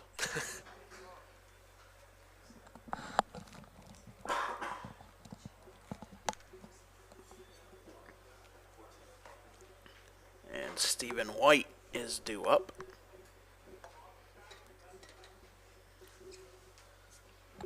not a rated sponsor, but this Camelback here that I've got, it's got warm tea in it. Yeah. The outside, feel how cold the outside is. It's super warm on the inside. It's not a sponsor of ours, but I'll tell you one thing, Camelback makes some good bottles. On a nice brisk cold day for today. It's either hot chocolate, tea, or coffee. I'm sure over the softball field, Rob's got the booth smelling like a French press. Oh. I wouldn't mind that right now. That'd actually keep me awake as the pitch is in there for a strike. Remember going into Rob Munson's class back in high school, and you'd walk into his video production class in the morning, and it'd smell like a Colombian roast coffee, and it was just something that could wake you up on a Monday morning. Just the smell of it. That pitch grounded down the third base line. Murray with it. The throw over to first. Not in time to get the speedy White, as that was a really close play. As the Mustangs have now 2 aboard with 2 out, 4 runs in. And Garen Post is looking to add on some 2 out magic, if you will, Chris. The Mustang magic. Pitch in there for a strike. AJ Politano's got some velo.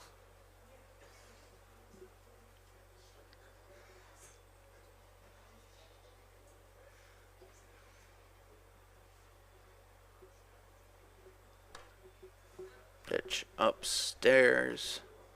An update from the other side of the complex. Mustangs are up 1-0 in the bottom of the second. 1 out, nobody on. The pitch from Post, driven to left. Severance coming over, and he can't make the play. Gore will score. White rounds third. He scores, and Post is standing at second. As the Mustangs are now up 15-2.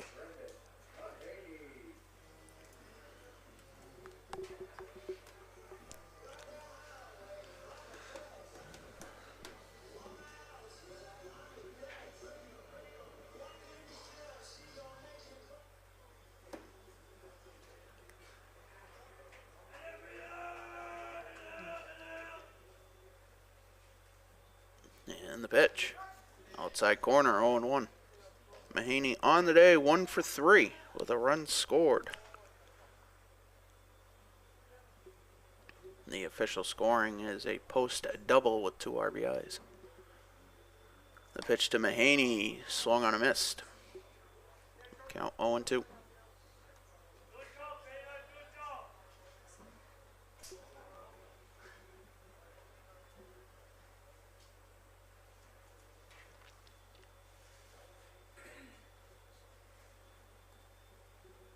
And the offer skips in, gets away from Raycraft, and Post will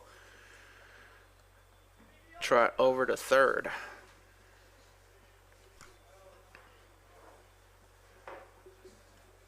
Count 1-2.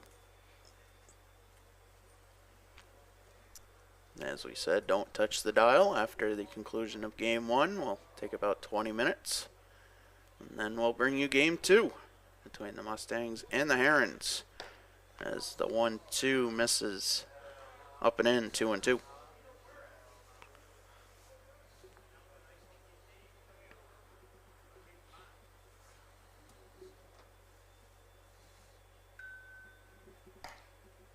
And the 2-2 misses. That'll fill the count.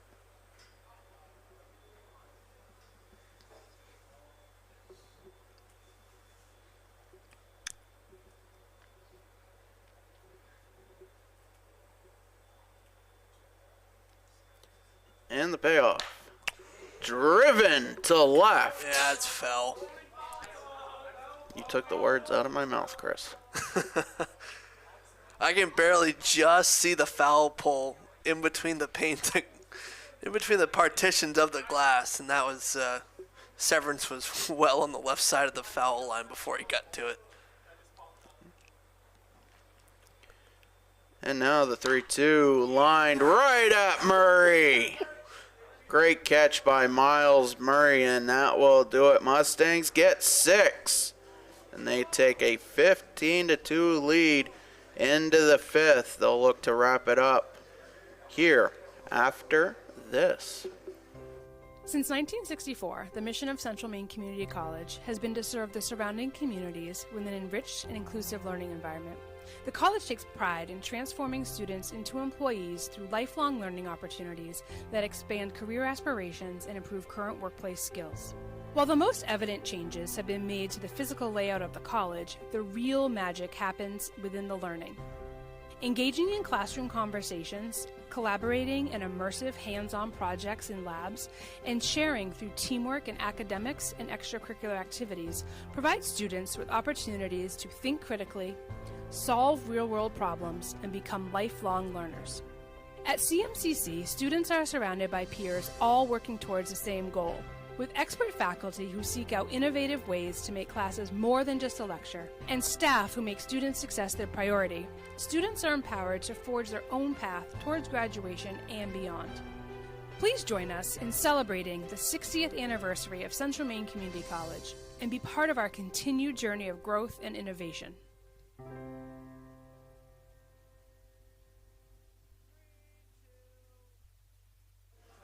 We head to the 5th inning. Mustangs looking for a 1-2-3.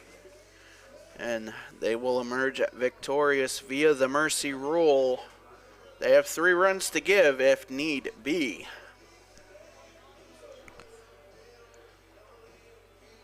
But Logan Carpenter at 60 pitches through 4 will go to his 5th inning of work. As Julian Severance leads it off, he'll be followed by Suriello and Murray. As that pitch swung on a missed.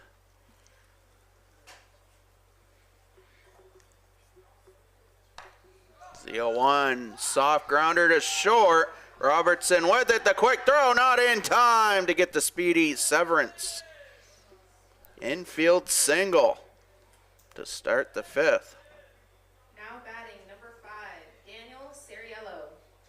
Suriello steps in 0 for 2 on the day. If I'm not mistaken, he is the only one that is hitting with a wood bat. That pitch outside corner, count 0-1.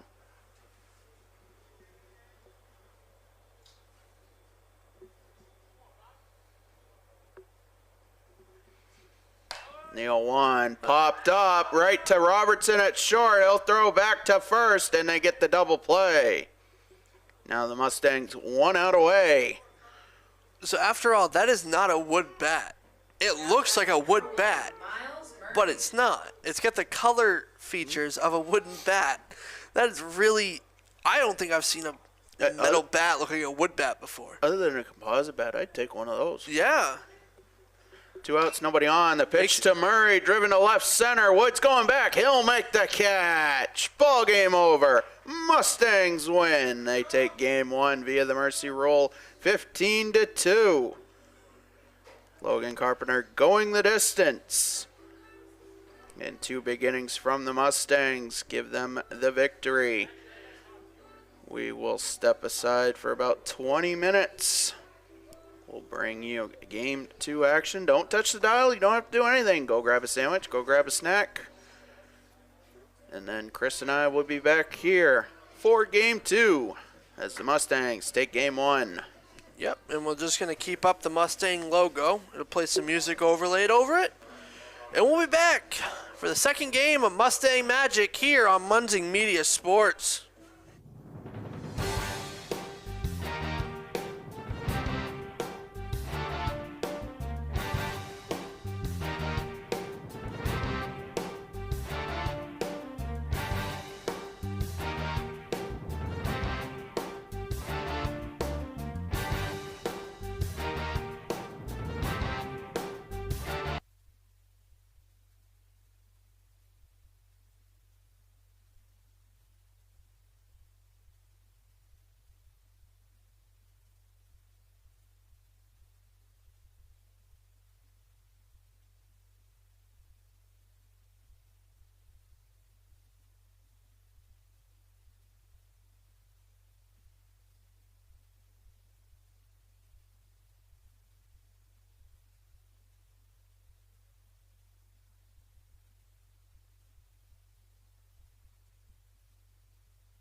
right, we're back here. The umpires have changed their gear as Kevin Joyce, the crew chief, is behind the plate calling the balls and strikes. Keith Flagg will be on the base paths.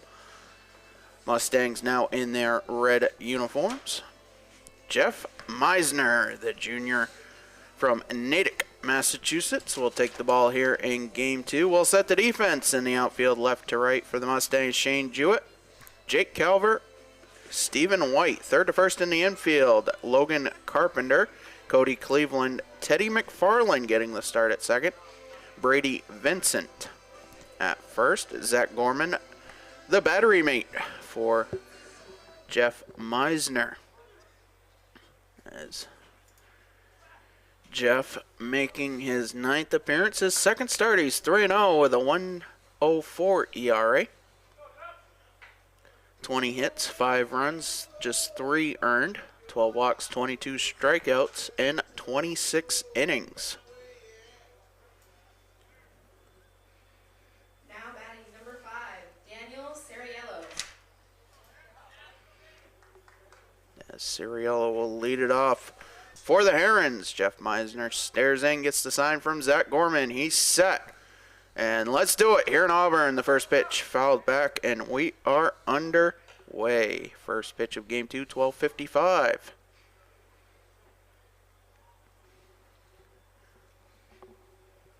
And Meisner's 0-1 in there for a strike.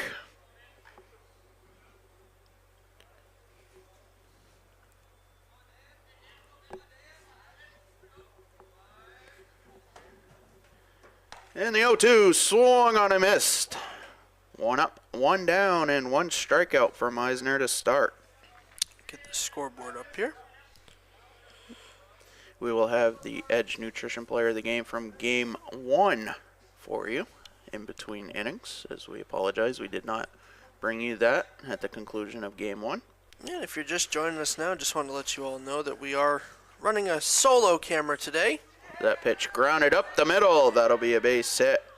As we've got some inclement weather incoming, the threat of some inclement weather. We don't want to get our equipment any wet. Don't want to have to put it into any rice or anything like that at the end of the day. Rob Munzie making that call on that one. Neither games, actually, baseball and softball, have a backstop camera, so we're just running the solo camera. These games are free to you thanks to our great sponsors, as well as all of you that have hit that red donate button on Munzie Media Sports. We thank you for your donations throughout the season. We'll wrap up at the end of the season, see how many games we've done here at the college, let alone the amount of high school games that we've done that I've ran the production behind on. And the 1-0 in there for a strike. The throw to second in time. A 2-4 cut stealing. Taking a look at it here.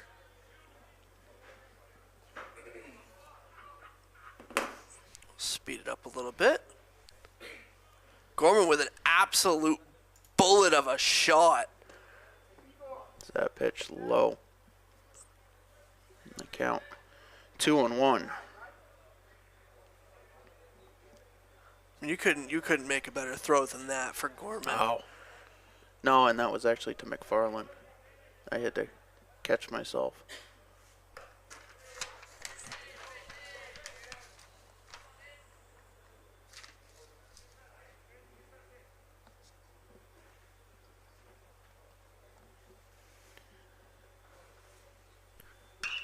The pitch grounded to second. McFarland with it over to first, and a 3 up, 3 down, unconventional 1-2-3 inning for the Mustangs. They come to bat in the bottom of the first, and we'll bring you the Edge Nutrition Player of the Game for Game 1. It was, drum roll, Leo Woods, 2 for 3 with 4 RBIs in Game 1, including a 3-run double that gave the Mustangs an eventual 15-2 win, and he is our Edge Nutrition Player of the Game for Game 1.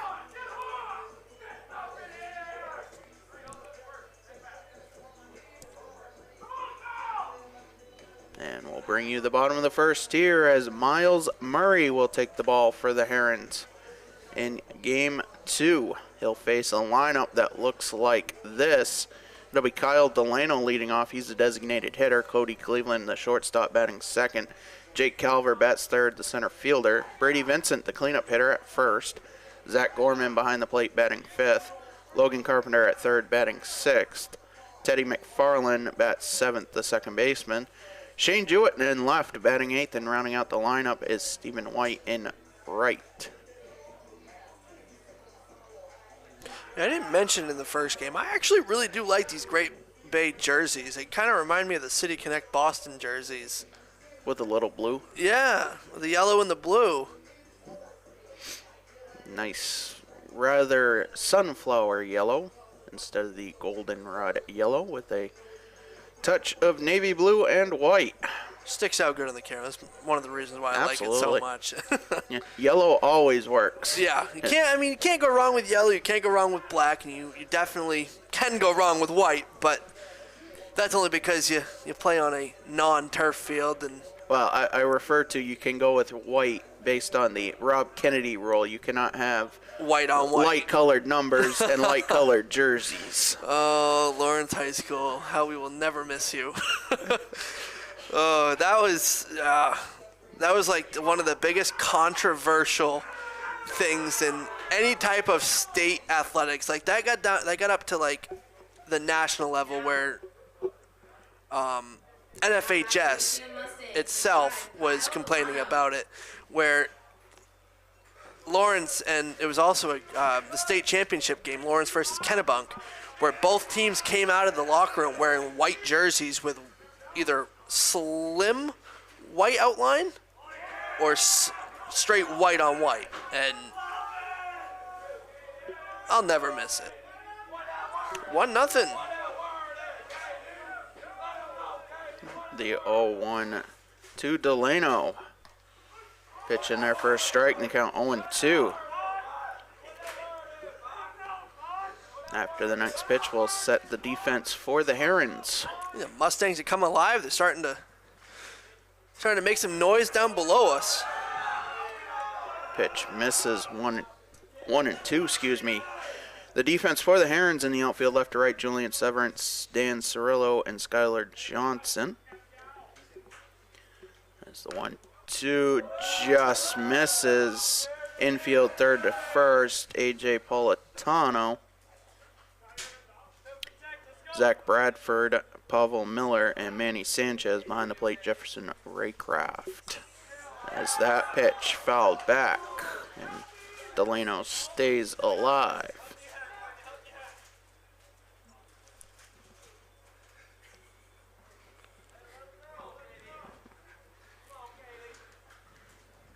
And the 1-2, that hit him. The leadoff runner aboard.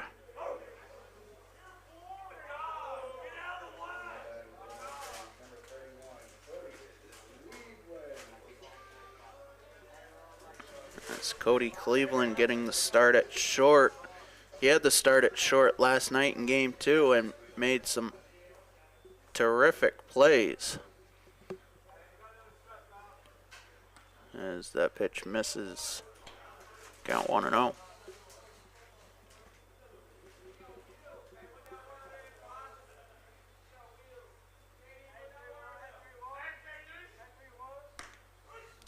Pitch hits the outside corner, 1-1.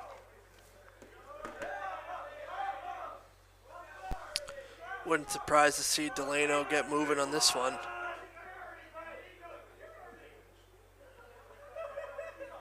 And the offer line down the left field line, but foul.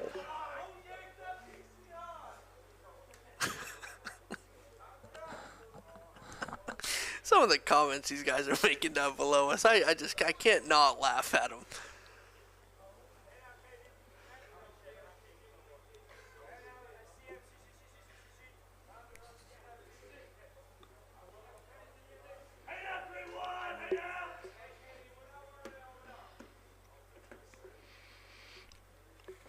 And the 1-2 popped up, foul territory, and lands just behind Sanchez. We'll do it again. Both at bats so far for the Mustangs. They've been battling. which a quality at bat, if you're able to get the at bat to 6 pitches or more, that gives you a quality at bat. And rather unofficial stat, but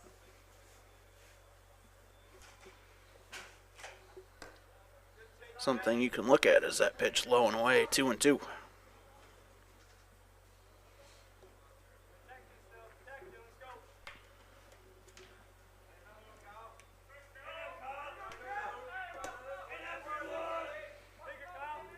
And runner goes, pitch fouled off, and we'll do it again.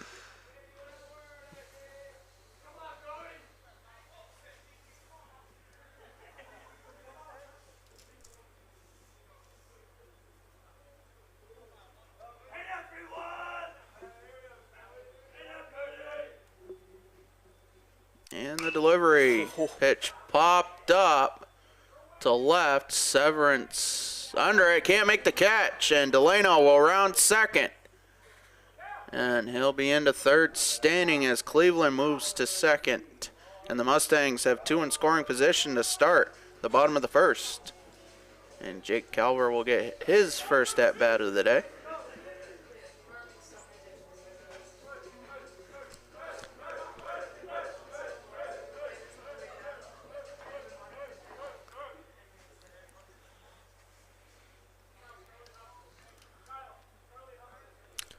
Hope Island, Queensland, Australia.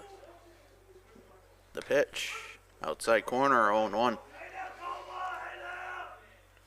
Yeah, the difference between Hope Island, Queensland, which is the equivalent of like Miami, Florida, and Melton, Victoria, which is pretty much Melbourne.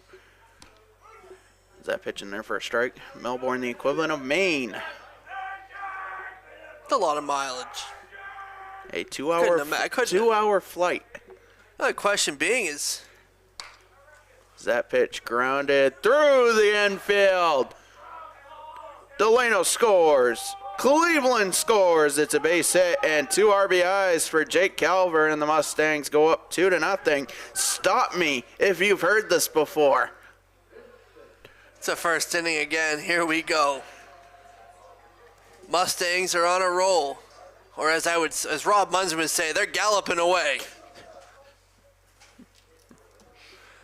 But no, as I was saying, I wonder if you could drive it. Pitch grounded back to Murray. He'll throw to first. And they'll get the out. Calver advances to second,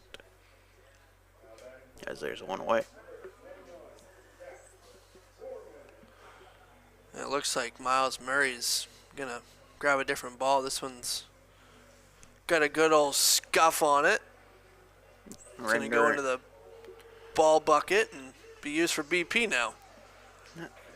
Zach Gorman will step in his first at-bat of the day. He's the catcher for game 2. Calver, the runner at second.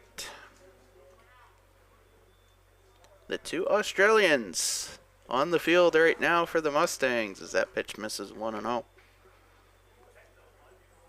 Taking a look at Miles Murray's setup here. He gets his pitch, sets his glove all the way back to the backside of his waist. So that pitch low gets away from Raycraft, and Calver advances to third. Is the count now 2-0. It doesn't seem like he's stopping when he sets his glove and goes. It's a quick, yeah.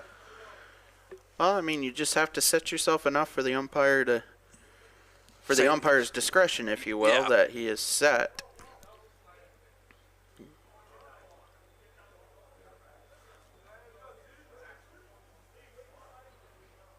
As Murray deals, that pitch low, 3-0. Now that runner's on third, he's actually lifting his leg now. But when Jake Calver was on second, he was just it was a sliding pitch. The 3-0's in there for a strike, as Gorman was taking all the way. Now a hitter's count. Calver 90 feet away. The 3-1 grounded to short. The throw over takes Sanchez off the bag, and Calver will score. As the Mustangs are now up 3-0, they have the field goal. And Owen Scott will be the courtesy runner for the catcher, Gorman. As he didn't just trot out there, he was running at full speed to get to first. Now, I may mention he has on 2 oven mitts. Normally you have your catching hand in one of those mitts, and he's got both of his hands covered up. Can't blame him. It's a little cold out there. 1 on, 1 out. Logan Carpenter. Runner goes. Pitch low. And the throw not in time as Owen Scott has a stolen base.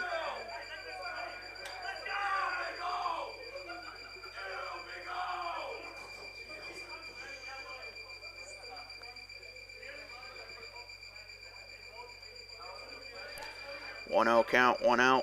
Scott now the runner in scoring position. And the pitch is low, 2-0.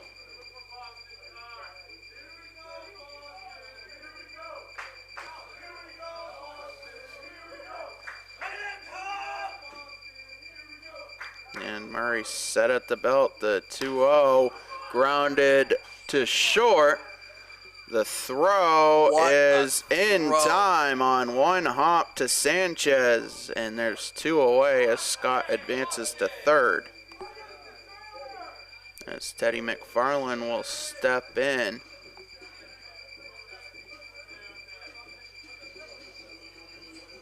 If you're hearing any beeping on our live stream, don't worry about it. It is the stereo system that is here in the press box.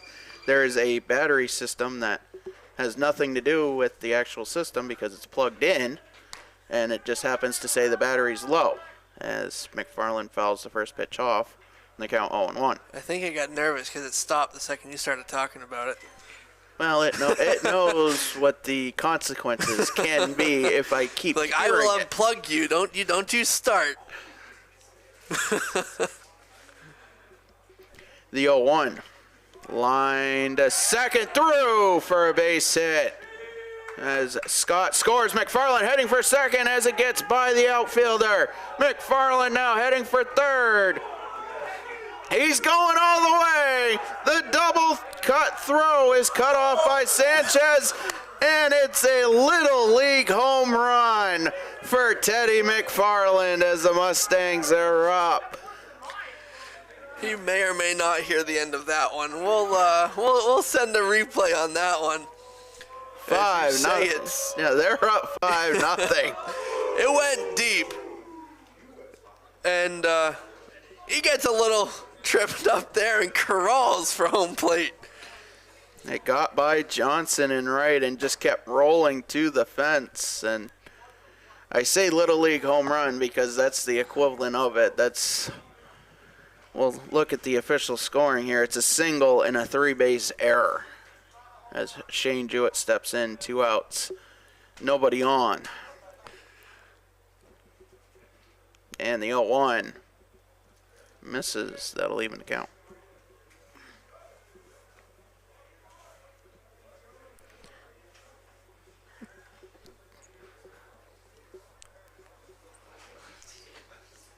Getting a strong case of deja vu here, Pat. The 1-1 is in there for a strike. Count 1 and 2. These Mustangs are firing on all cylinders. And I'm not talking about the Ford. Well, here's a funny funny fact as that swung on and missed. And that will do it for the inning. But the Mustang mascot is actually named after the Ford Mustang. You had to tell me that, didn't you? So I guess we are talking about the Ford. Score after 1. Mustangs are up 5-0. We'll take a quick break here on Munzing Media. We'll bring you the second inning after this.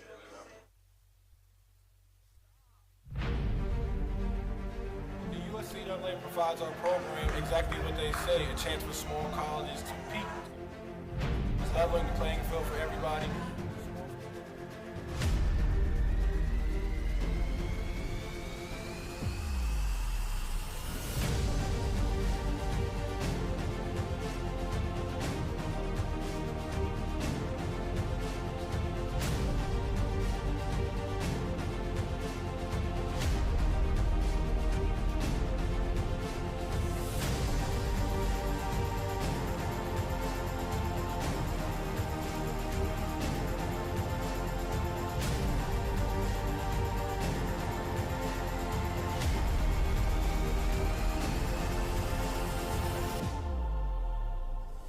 it provides a great opportunity. You know, just the fellowship amongst athletes, you know, get a chance to play against some different teams that typically don't get a chance to play against from different regions, different parts of the countries. It kind of gives you an opportunity to kind of see where you're really at against everybody. Really good. Like I said, just a great environment, well-ran tournament. It's a pleasure to be part of organizations like USCA.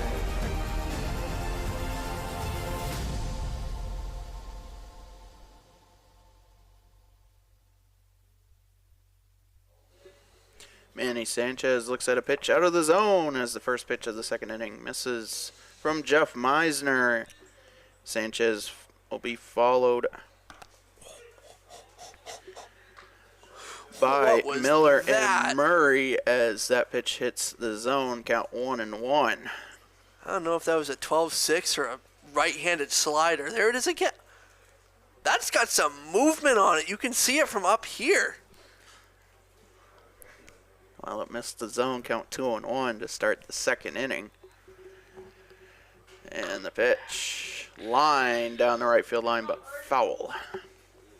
Count now 2-2. As we're in the top of the second inning, Mustangs with 5 in the bottom of the first.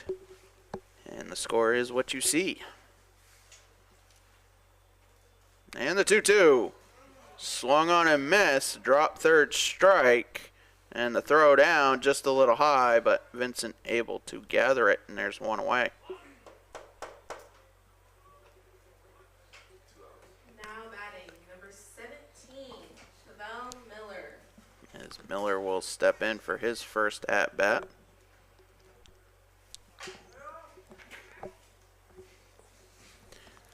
Jeff Meisner now at 14 pitches. As that one hits the bottom of the zone, count 0-1.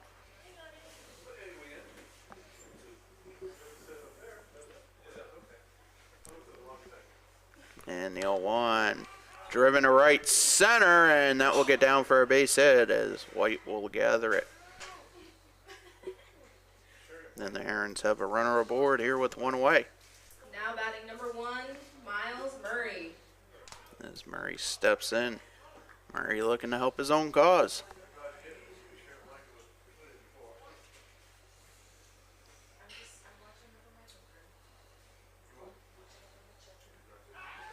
Throw over to first, not in time.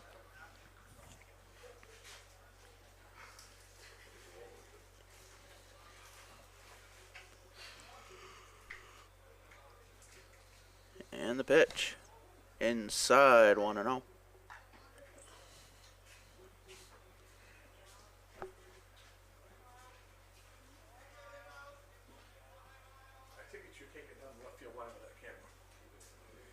The 1-0 that's in there for a strike that evens the count.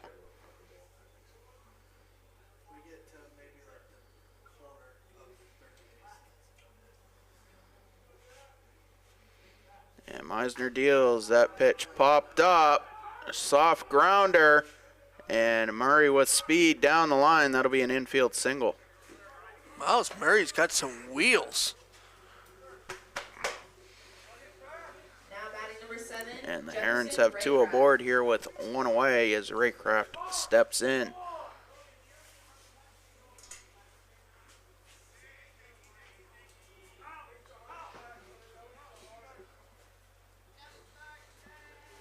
Mustangs will be at double play depth as a double play would end the inning. Meisner set from the stretch. The pitch. Grounded through the left side. That'll be a base hit.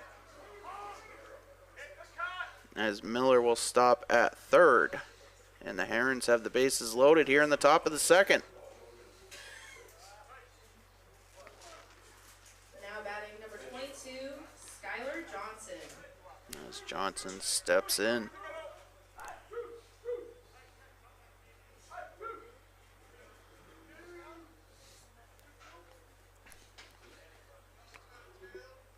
And the pitch misses low, 1-0.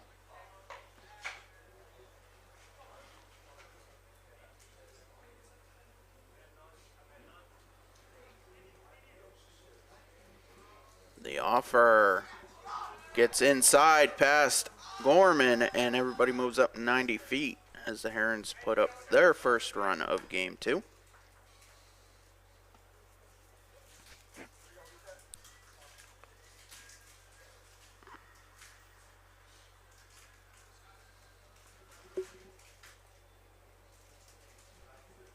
And a 2-0 count.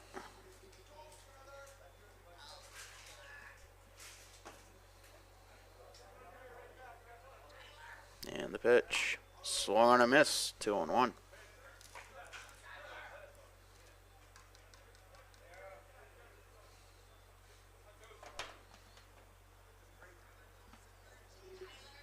Meisner fires, that pitch is low, 3-1. 2 in scoring position with 1 out here in the top of the second.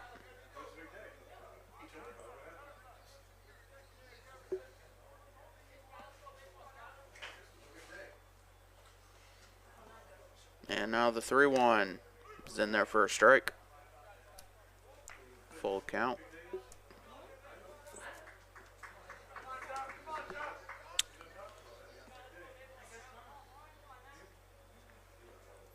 And the payoff.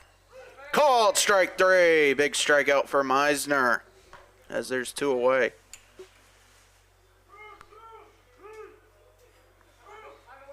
Now batting number 18, Julian Severance. As Severance steps in, 2 on, 2 out, 1 in. And the pitch is in there for a strike.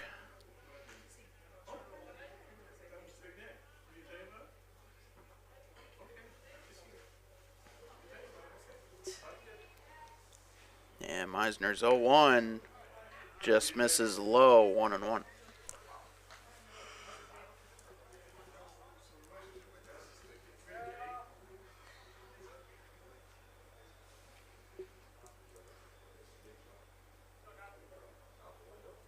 And the delivery, swing and a miss.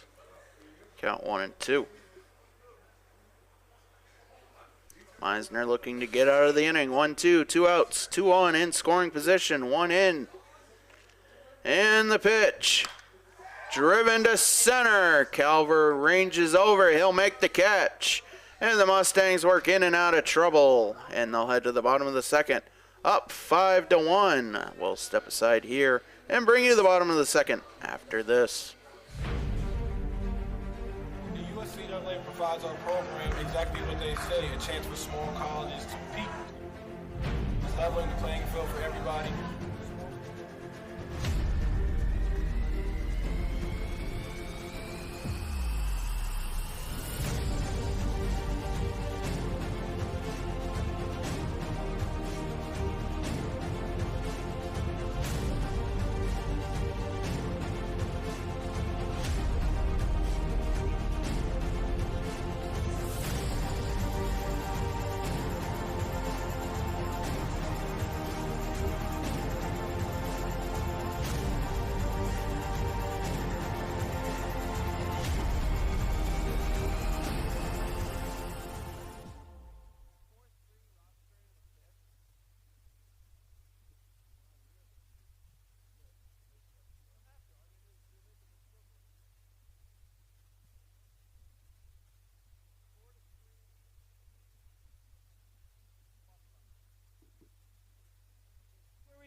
The Hutchinson Family Sports Foundation is proud to support Munson Media's production of live streaming high school sports.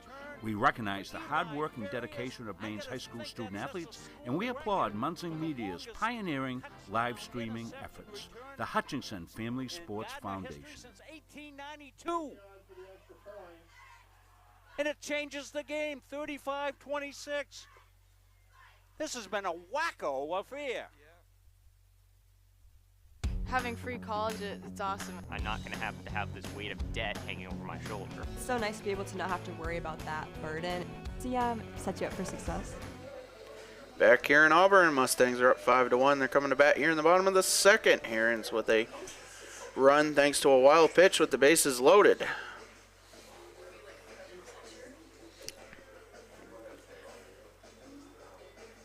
As Stephen White will lead it off. He'll be followed by the top of the order and Kyle Delano and Cody Cleveland. So odd hearing your voice here and over the loudspeakers at the same time, but it's not actually. Oh, that's the beauty of the recording. The thing is, the recording does not catch the inflection of my voice, as that pitch swung on a missed. So, yeah, recordings are great until you sound like a monotone. Yeah. Gotta kind of play with the frequencies there. The 0-1 driven to left. Severance ranging in, and it's going to drop in front of him. And White has a leadoff single as that turns the lineup over to Kyle Delano. Delano hit by a pitch his first time up. Came around to score the first run of the game. It's a good little poke by Stephen White. Get himself on base.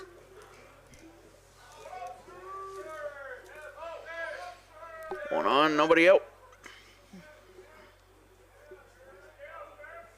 Murray set at the belt, the pitch. Misses outside.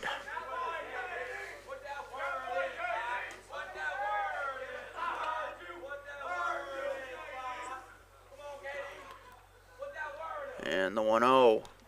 Swung on a miss, gets away from Raycraft, and White takes second. We'll see the official scoring on that. I'd almost be willing to bet, though, that's a stolen base. And it is. Yeah, he was running before the ball hit the plate. Count 1-1, a runner now in scoring position. The pitch. That gets away from Raycraft, and White will advance to third, takes a hard turn. But he will stay there on the wild pitch. And I would bet that's going to go in as a wild pitch. And the count 2-1.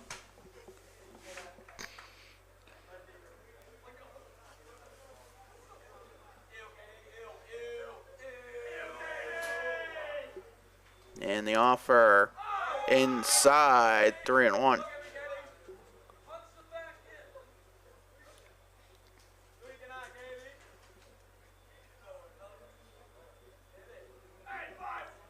And the offer swung on a miss. Count 3-2, a good off speed from Murray.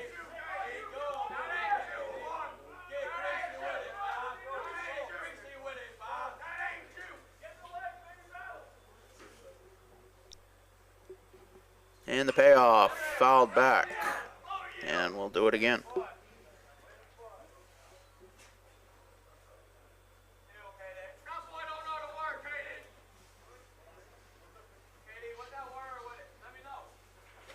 And the 3-2 inside, and Delano will reach for the second time today.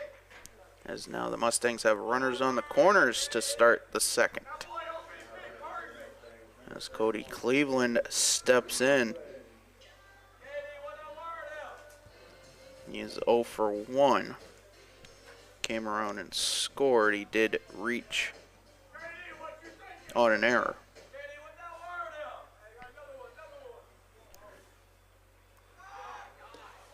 And the pitch gets away from Raycraft. White coming home. He will score. Delano advances to second on the wild pitch, and the Mustangs are up 6-1.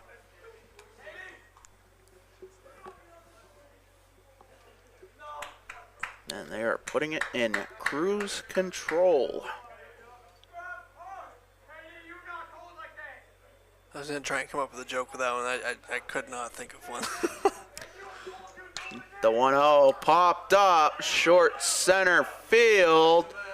Nobody's catching it. And that drops as Cleveland will coast into second. Delano advancing to third, and the Mustangs have two in scoring position with nobody out here in the bottom of the second as Jake Calver steps in. Yeah, that's definitely going to be taken control of by the center fielder. The second baseman shouldn't be that deep out into the outfield, and the center fielder not calling it off, so. And the pitch popped up.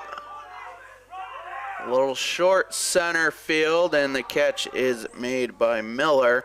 Tagging is Delano. He will score on the sacrifice fly, and the throw to third will get Cleveland, as he was tagging up as well. There's now 2 away on the double play, but the Mustangs are now up 7-1.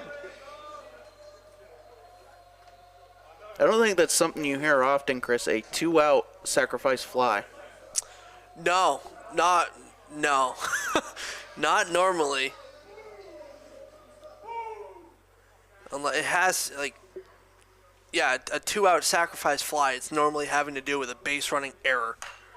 First pitch, and driven foul down the left field line. Brady Vincent 0 for 1.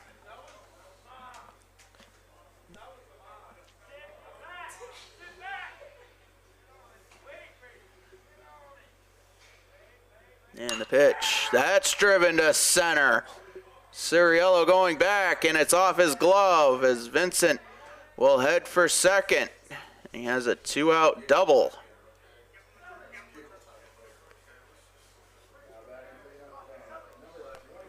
And Zach Gorman will step in, 1 on, 2 out.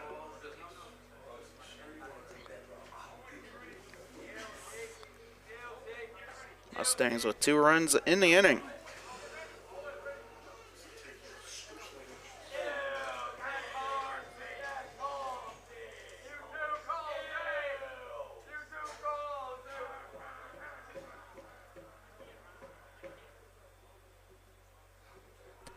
Murray set at the belt.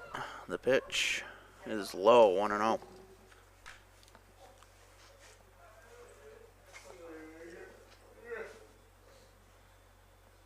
Gorman 0 for 1 with an RBI. And the pitch from Murray upstairs, 2-0. I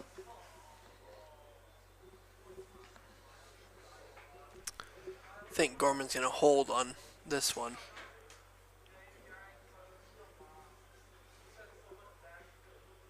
And the pitch outside, 3-0.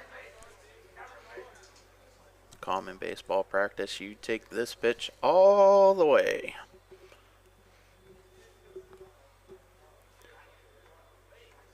Coach used to, you swing on a 3-0, you better be running poles after the game. The 3-0 is popped up to Sanchez at first, and he makes the catch. And that will do it. Mustangs get 2.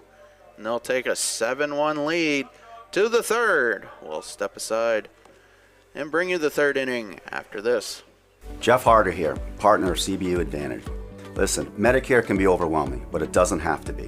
Whether you're new to Medicare or exploring your options during open enrollment, our team at CBU Advantage is here to help make it simple.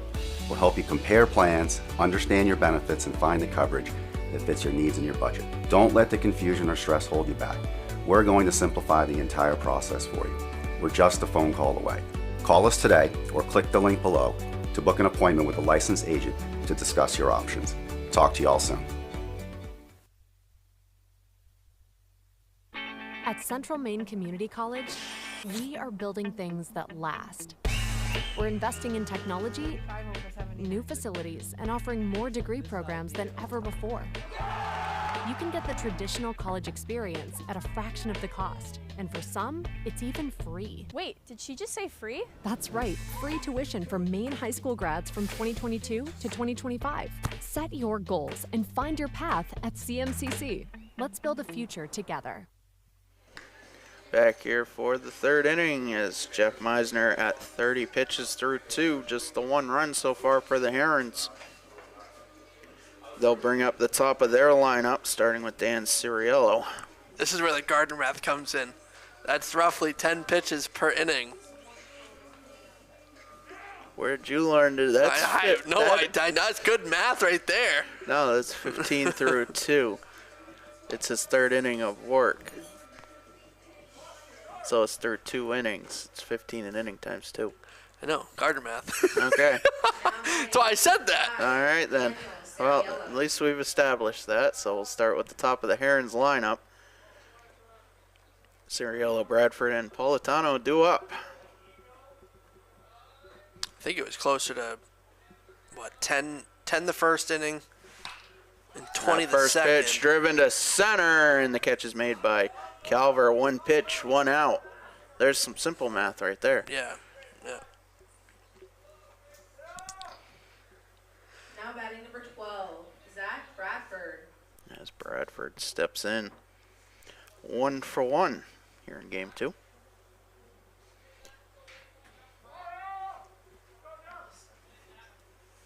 And the pitch popped up, short right center. McFarland ranging under, he'll make the catch. And 2 pitches, 2 outs. We'll have the second Munzing Media Trivia question in the next half inning. AJ Politano.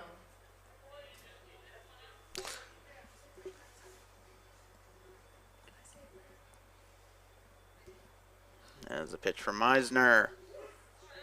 It's in there for a strike. Yeah, you never want a 3-pitch inning, so you have to take that pitch all the way. That's grounded to second. McFarland with it. Over to first, and it's a quick 1-2-3 inning for the Mustangs. They'll come to bat in the bottom of the third, up 7-1, as it's time now for our second Munzing Media Trivia question of the day. But I believe, Chris, you have a quick thought. I just got to make a note to this is Ashley had zoomed in on the camera. Jeff Misner was at the bench before the ball even touched first base. Well, that's heads up play for a pitcher because he's covering where he's supposed to be, in a sense. Oh man, that was good. He got a good chuckle out of the home plate umpire. But trivia time, let's go. All right, our second Munzing Media Trivia question of the day. Name the team with the worst record through 50 games in a season that has gone on to win the World Series. Again, name the Major League Baseball team, the year and the team, with the worst record through 50 games in a season that has gone on to win the World Series. I knew this one. Ha ha ha. And this was actually rather recent, in which multiple professional sports had teams that were in the bottom of the league, not the division or conference, the league, and had gone on to win the championship. It sure won't be the Boston Bruins this year. Well, actually, the Boston Bruins were involved in the other instance, but I'm not going to give it away in terms of, I say, at least this year, the Boston Bruins won't be there. I say the year it can potentially give away the question. Yeah.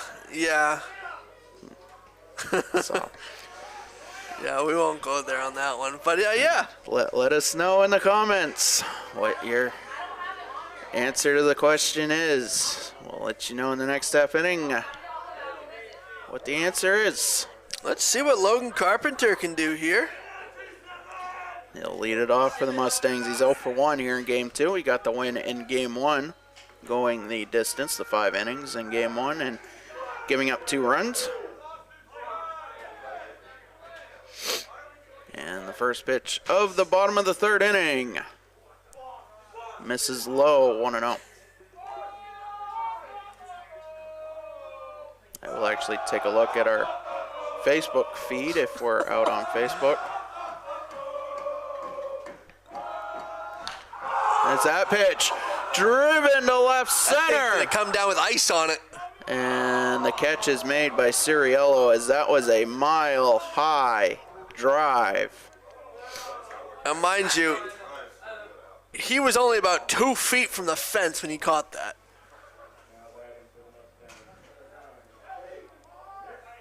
I'm pretty sure that thing came down with ice on it. There's no question about that.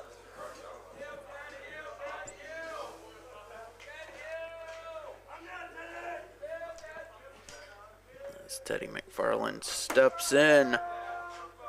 He's 1 for 1 with an RBI and a run scored as the pitch misses 1-0. And Murray working from the windup. That skips in 2-0.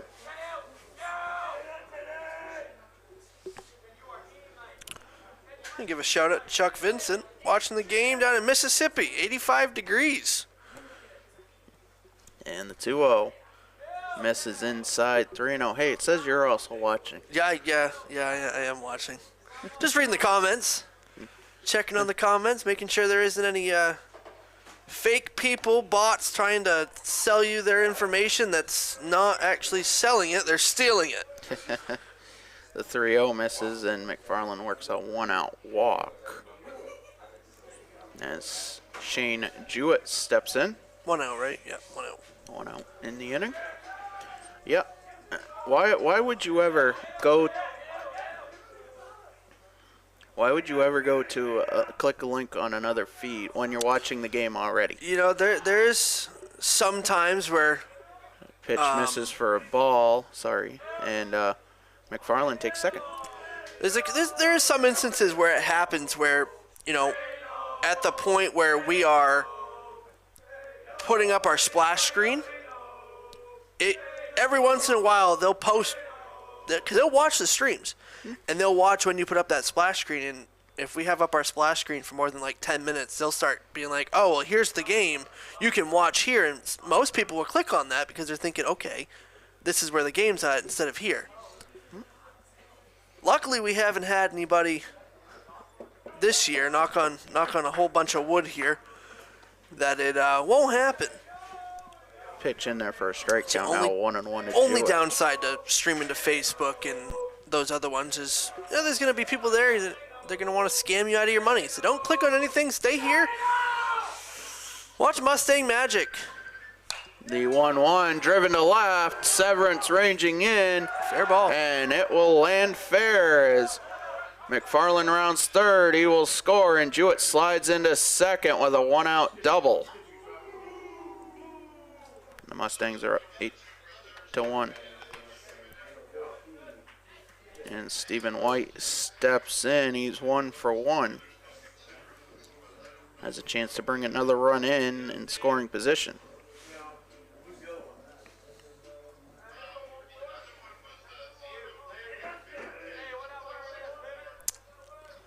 Six to 3, Roxbury College over CM in the 6th inning. Pitch in there for a strike count. Bottom of the 6th over there.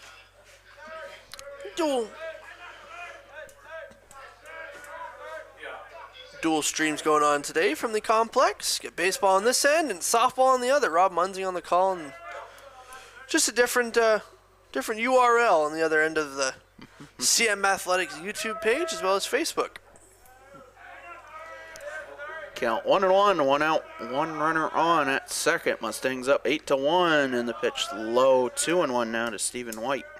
Shane Jewett, the runner at second, as Miles Murray now at 62 pitches in 2 1/3 innings.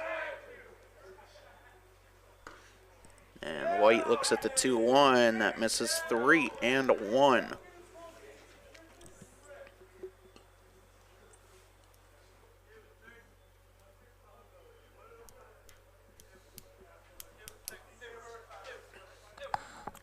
And the hitter's count is that hit White. And the Mustangs have 2 aboard now and turn the lineup over to Kyle Delano, as he has yet to register an at-bat, but he's reached base twice on a walk and a hit by pitch and scored 2 runs.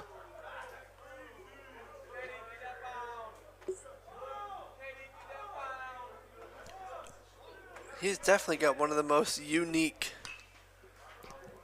pre-at-bat stances and warm-ups.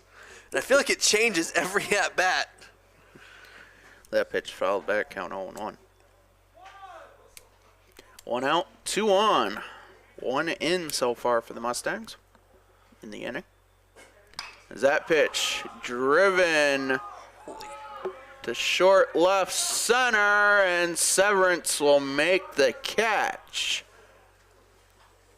It was not an infield fly, as, well, the ball wasn't in the infield. No, that thing was about 1.5 miles high up. That was definitely higher than Logan Carpenter's launch to center field. As Cody Cleveland steps in, he's 1 for 2 with a double and a run scored. As the pitch low. I'm kind of sad I haven't been able to see it yet, where you watch the ball go into the light and out, and then back down. You lose. I would lose track of the ball if it goes way that. That 1-0 is driven to left. Severance going back. And he can't make the catch. As 2 runs will score. We'll await the official ruling, but bottom line, Mustangs are up 10-1.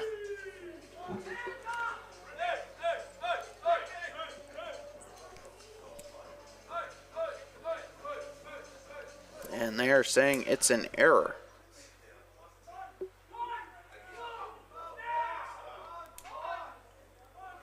And the pitch to Calver in there for a strike. Calver 1 for 1 with 3 RBIs.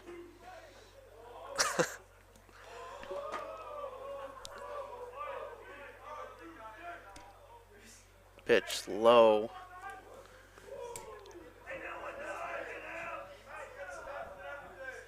Actually, a correction on that play, it was a double. And the pitch to Calver, grounded through the left side. That'll be a base hit.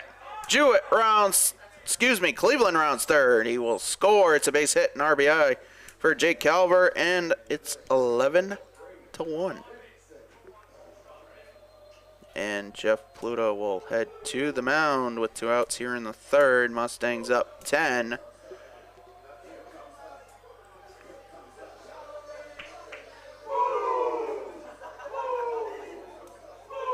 There'll be an infield conference as Jeff Pluto will take the ball from Miles Murray, and we will see what positional changes the Herons have.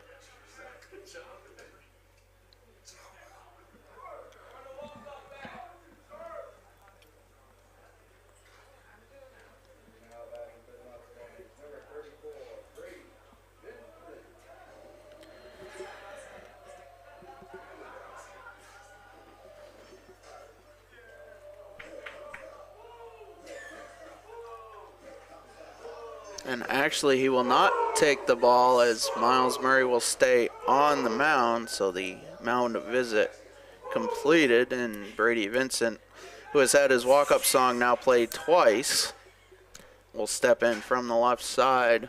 1 on, still 2 out, and 4 in the inning. And the pitch from Murray popped up. Foul territory in front of the Mustang dugout. And the catch cannot be made.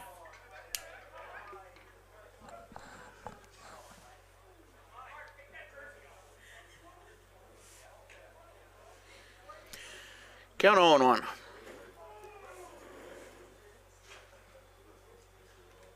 Just because of that, I'm hiding behind the window. He's coming this way. I'm all set.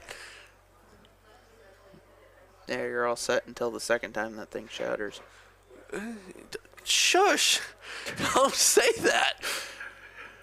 The 0-1 for Murray is low 2-0. 1-1. Well, sometimes you never know with class. Yeah, I don't want to find out. The 1-1. Misses low, 2-1. Calver, the runner at first. Brady Vincent on the day, 0 for 2. Mustangs up 10. The pitch, grounded to second. And the throw over in time, and that will do it after 3. Mustangs have the margin. Can they hang on for the next 2 innings? We'll find out after this. Our goal in public service is to improve the quality of life in communities. This is the Public Service and Social Sciences Department. We originally started with criminal justice, and then we added more programming. I'm in the forensic science program. I want to become a state fire investigator. State trooper. I want to be a game warden. Forensic psychologist. Behavioral health professional. CM offers a lot more hands-on learning than most places. The only way to give them that experience is to do that through immersive scenario training. You actually dust for fingerprints. Learning how to go through, take pictures, what to look for. We are the only college in the state of Maine that offers a third-year advanced certificate in police operations. It is a great way of excelling your career and jump-starting you onto that path. The Public Service Simulation Center allows us to fully implement an immersive training environment. Can I see your other hand? You just don't want to get boxed in. And We teach de-escalation and empathetic communication to better address community needs. The instructors are awesome. They really care about our education. We have people that teach who have been members or are actively members of these industries. This is a one-of-a-kind program. It's prepared me to have a step up in my professional career here at the school. Back here in Auburn, as it's about 1:50 here on the East Coast, and Mother Nature decided to show up a little early, but we are continuing to play through. A little? She's about 3 hours early. That's not a little. Well, little's relative, you know. Starting to sprinkle here, so we'll start the fourth inning as the Mustangs up 11-1. We'll start with Manny Sanchez at the plate for the Herons. He'll be followed by Pablo Miller and Miles Murray. We'll also have the answer to the second Munzing Media Trivia question.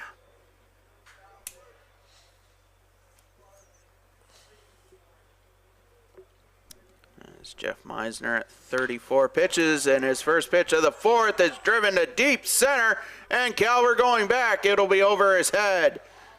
Sanchez will stop at second with a leadoff double, and he put a charge into that one.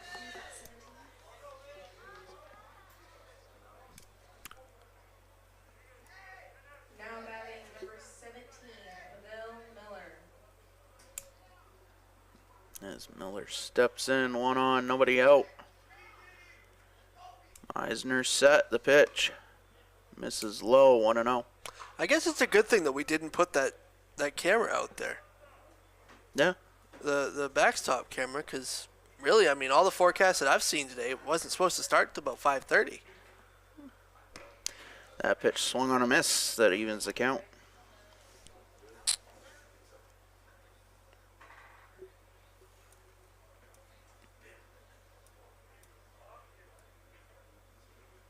And the offer, that hit him. As Miller reaches the Herons with 2 on to start the inning. And you start to wonder, maybe will the weather factor into the game here in the late stages?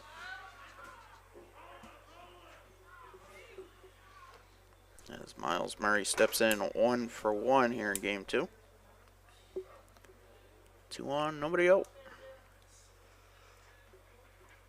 And the pitch from Meisner is fouled back. We have the answer to the second Munzing Media Trivia question of the day. I'll reread the question and give the answer. Name the team with the worst record through 50 games in a season that has gone on to win the World Series. That was the Nationals. That pitch misses 1-1. The 2019 Washington Nationals started 19-31, a .380 winning percentage. They went on to win the World Series in 7 games over the Houston Astros. As that pitch popped up in the infield, a slow roller. McFarland won't have a play, and the bases are loaded.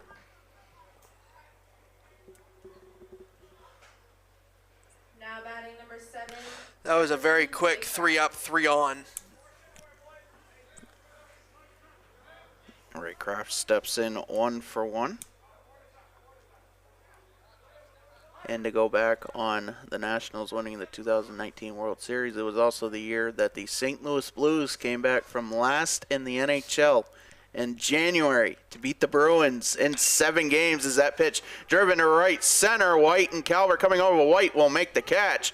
Tagging is Sanchez. He will score on the sacrifice fly, and it's 11-2. But I always love that being a St. Louis Blues fan up here in reminiscing about the 2019 Stanley Cup Final, which David Perron was terrific.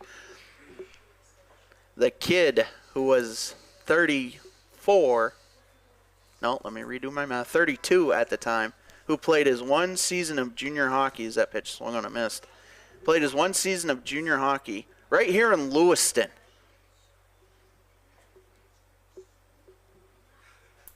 Played for Twin City? No, he played for the Lewiston Maniacs.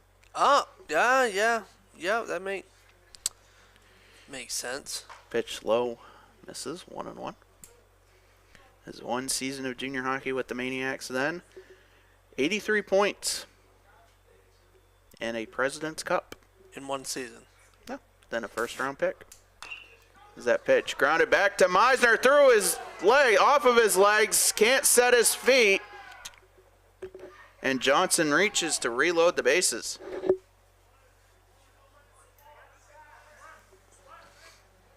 Now batting number 18, Julian Severance. Severance steps in, 0 for 1.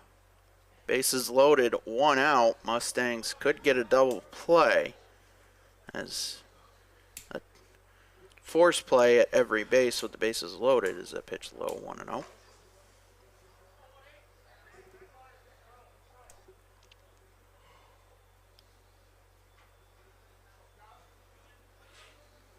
And the offer swung on a miss, gets away from Gorman, and there'll be no advance from Miller at third.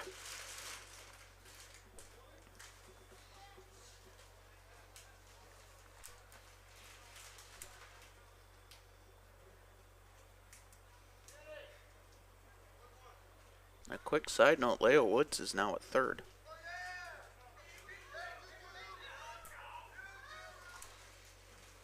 Eisner set at the belt, the 2-0.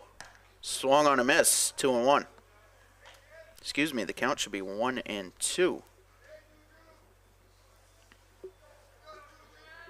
No. 2 balls. 2-1. That pitch misses. I was like, I'm on top of it this time. Well, I have Game Changer going, and they have 2-2 downstairs. Definitely wrong. And the pitch swung on and missed. And Severance down on strikes as that turns the lineup over to Ciriello. Now batting number 5, Daniel Ciriello.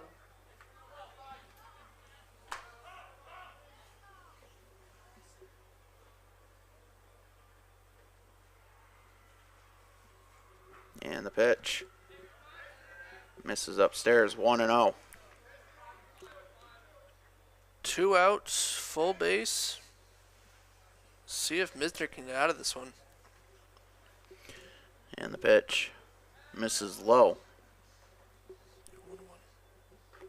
Count 1-1. 2 outs, bases loaded. Mustangs up by 9. They'll need one, at least one, in the bottom of the inning. And the pitch swung on a miss. Count 1-2.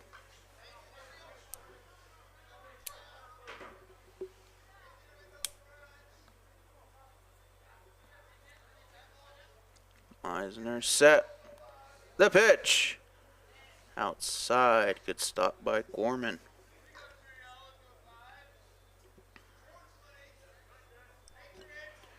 Two and two. 2 outs. Bases loaded. Pitch number 55 from Eisner. Swung on and foul tipped off of Gorman. So we'll do it again.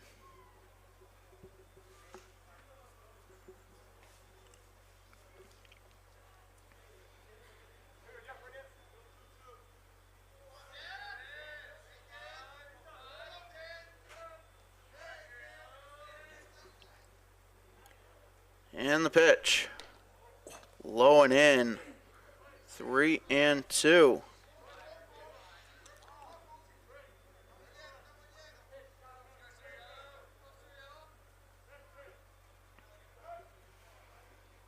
And the payoff. Swung on and missed. And Gorman able to pick up the drop third strike. They had a play everywhere, and they were able to put the tag on Miller. And that will do it to the bottom of the fourth. Mustangs up by 9 will step aside. For years, you've worked hard, saved wisely, and dreamed of this moment.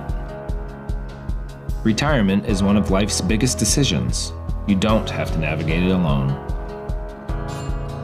With Gosline Retirement Planning by your side, you can retire with confidence. We're a team of fiduciaries who specialize in the transition from work life to retirement life, and we're here to help. We at GRP are committed to building a plan that lets you live and give better than you thought possible. The Hutchinson Family Sports Foundation is proud to support Munson Media's production of live streaming high school sports. We recognize the hard work and dedication of Maine's high school student athletes, and we applaud Munson Media's pioneering live streaming efforts. The Hutchinson Family Sports Foundation. Since 1892. And it changes the game, 35-26. This has been a wacko affair.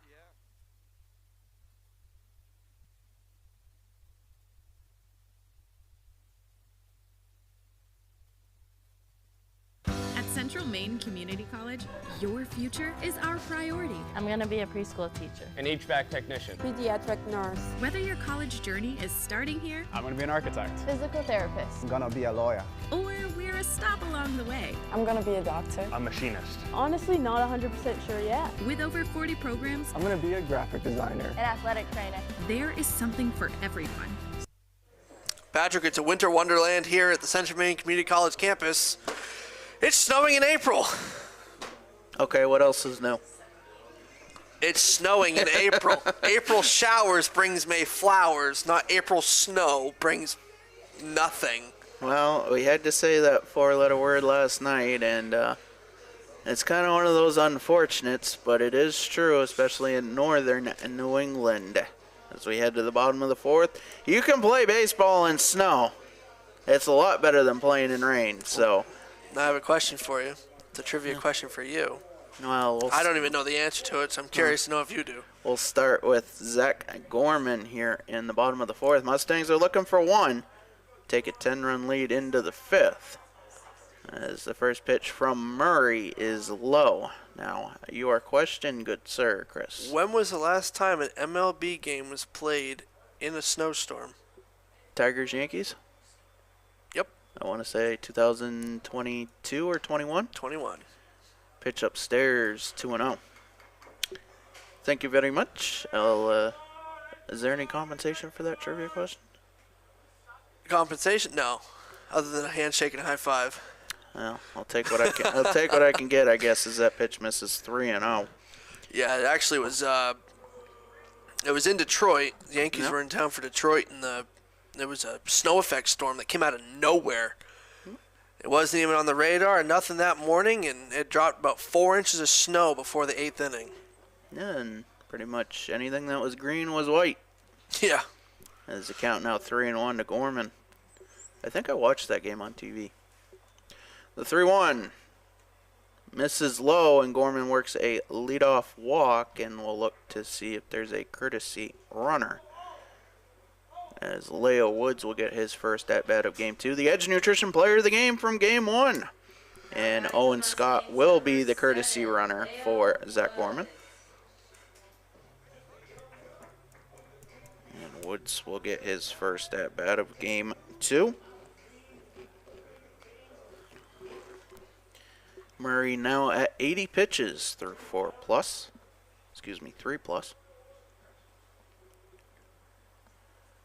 And he's set at the belt. The offer. Inside corner. 0-1.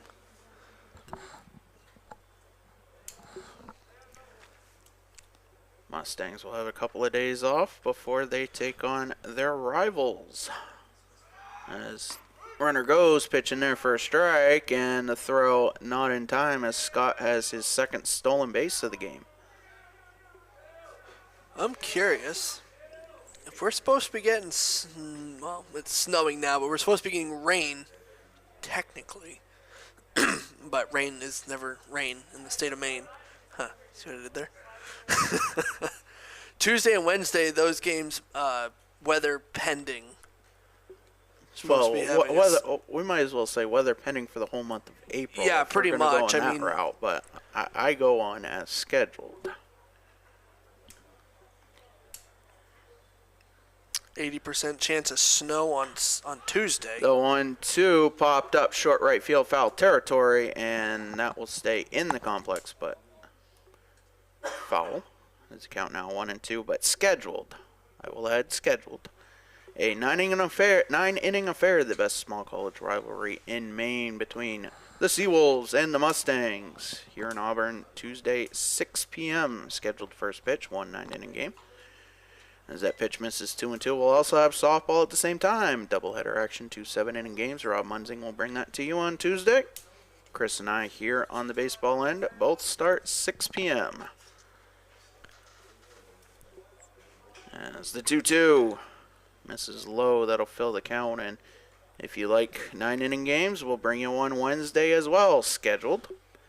It'll be the Mustangs and the Moose. A Moose call and Mustang Magic at the same time. You can't get much better than that, Chris. No, you really can't. You're going to get you on the Mustang Magic call and me on the Moose call, because that's what I will be heading out to Augusta to take on.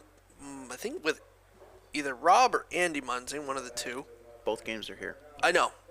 For the Moose calls up in Augusta when we do have yes. do have the UMA games, it will be me and Rob or me and Andy Munzing. Woods works a walk, and Murray's gonna be done on the bump for today. After 87 pitches, they'll play musical positions, and looks like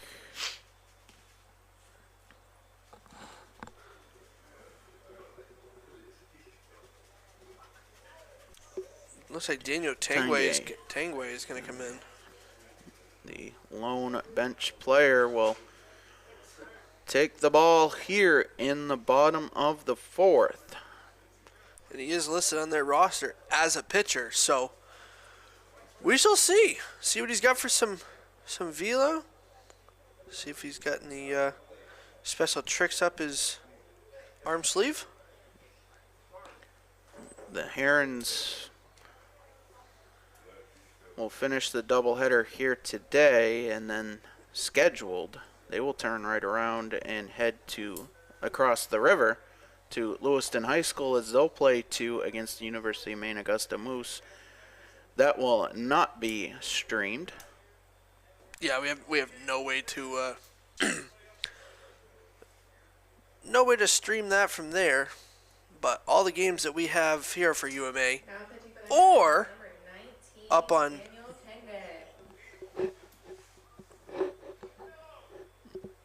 up in Augusta on the Pickery Road, which is technically the UMA's home site. So we're kind of patiently waiting for either the ground to unthaw or to dry. One of the two. So hopefully we should have a couple of good Moose calls here soon. We had a great game between the Moose and the York County Hawks back in, was it late September or October? It was... Actually, yeah, it was October. It was October, yeah. Yeah, because it was one of the last games that we played for the fall season. I was here for that one. Yeah, we were both there with Rob Munzing. Teddy McFarland steps in to face Tangway. Woods, the runner at first, nobody out. Scott, the runner at second. And McFarland shows bunt, pitch upstairs. And the count 1-0. As McFarland 1 for 1 in RBI, a walk, and 2 runs scored.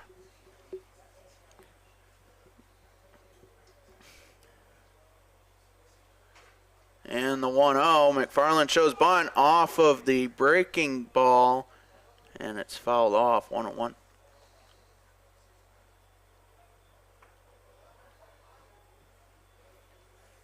Our next Munzing media coverage scheduled to be Tuesday.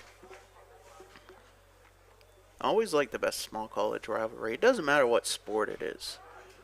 As McFarland shows bunt, he gets the bunt down this time. Tanguay will field. He'll throw to first, and the throw over. As there was contact at first, Scott will score. Woods will hold up at third. And McFarland reaches.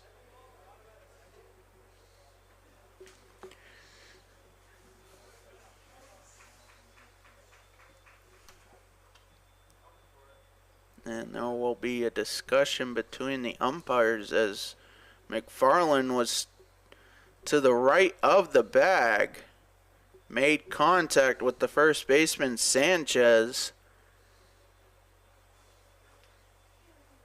and pretty much did a barrel roll into foul territory.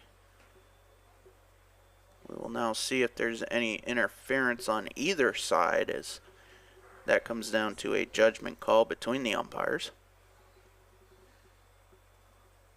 And it looks like everything will be status quo.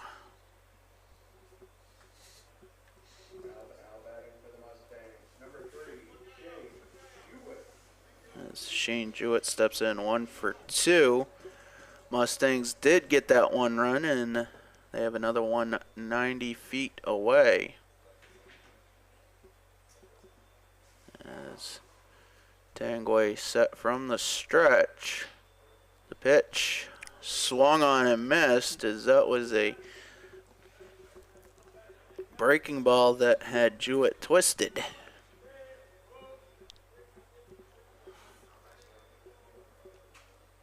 Still nobody out in the inning. Runner goes. The 0-1 swung on and missed. As McFarland takes second. And the Mustangs have 2 in scoring position with an 0-2 count.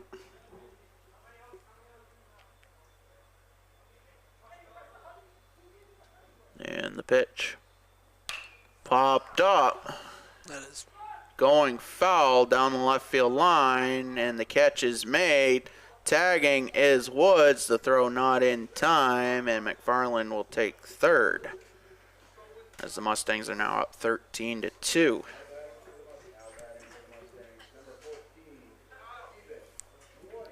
As Stephen White will step in.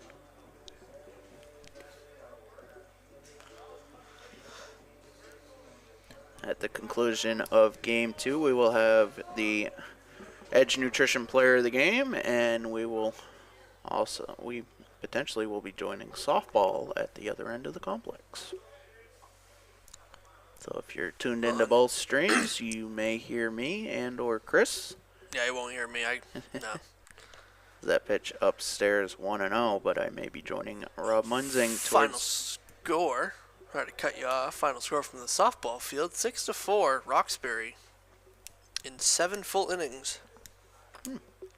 Game 2 will be underway shortly over there. And the 1-0 inside 2-0. But the Mustangs do have that 10-run lead. In fact, they have an 11-run lead right now. They'll head to the 5th with at least that, as McFarland 90 feet away at third. The 2-0 to White. Line down the left field line. That'll be a base hit. McFarland will score. White heading for second, and he will be in standing with a RBI double, as the Mustangs have 2 touchdowns here in Game 2, and they're heading for a deja vu moment. Stop me if you've heard this before. I ain't stopping him. Nope, I ain't doing it.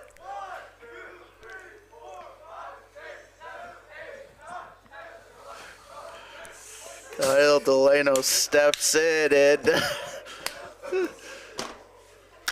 oh my goodness, that was gold. I lost count of how many twirls he did with that. I counted 15. White, the runner at second. 0-1 pitch. Inside, gets away from Raycraft, and White will take third as the count 1-1. 1 out in the inning. The Mustangs have 3 runs in and another one 90 feet away.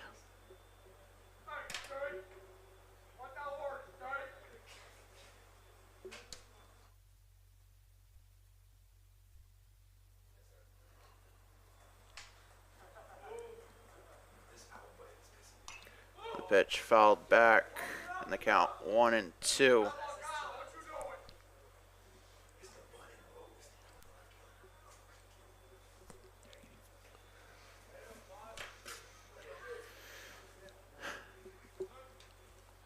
Delano 0 for 1 with a walk and 2 runs scored. And the 1-2 misses away, 2-2. Mustangs with 14 runs on just 9 hits in game 2.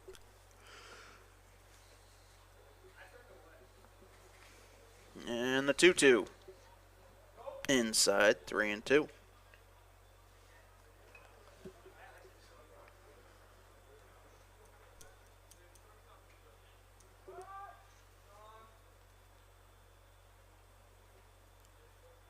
And a payoff. Off speed hangs, and Delano works a 1-out walk. As Cody Cleveland will step in a first and third situation. Cleveland 2 for 3, 2 RBIs, 2 runs scored. We'll also have the Edge Nutrition Player of the Game at the conclusion. Pitch upstairs. And if you're tuned in on Tuesday against the Seawolves, we'll have the 2 Edge Nutrition Players of the Game on pregame. It'll be Leo Woods and a player to be determined.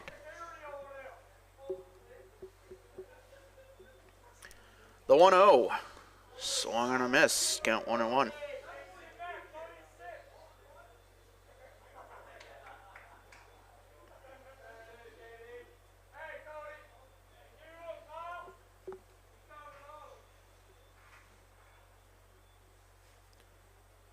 And the 1-1. That's driven to left center. Severance going back. He won't get to it. It'll one hop to the fence. Delano rounds third. He will score. White already in to score. And it's a 2-run double for Cody Cleveland. And it is 16-2.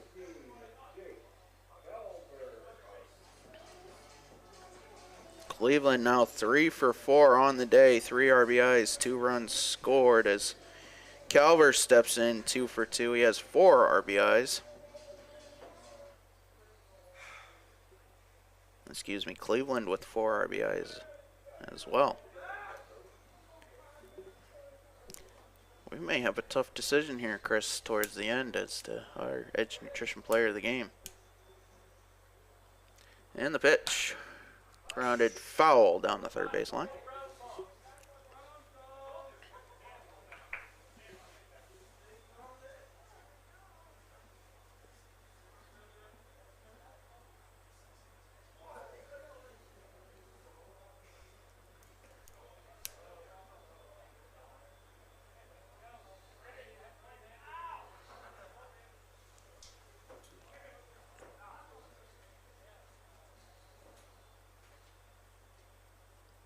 And the 0-1, low and away, 1-1.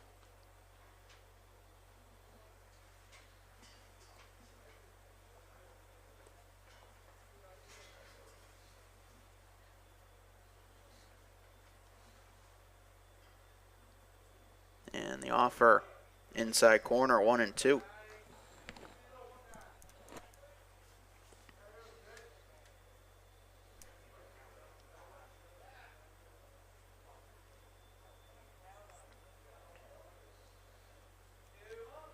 And the pitch. Swung on and missed. And the throw down to first on the drop third strike in time. As there's 2 away. Cleveland remaining at second. And Brady Vincent will step in 0 for 3.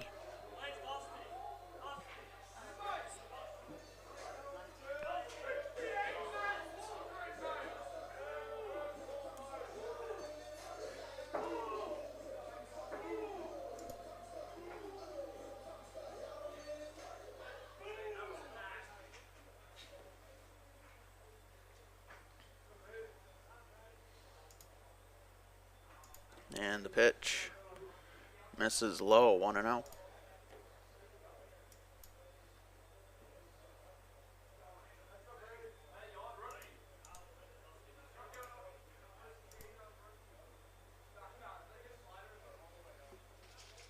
And the pitch driven to center.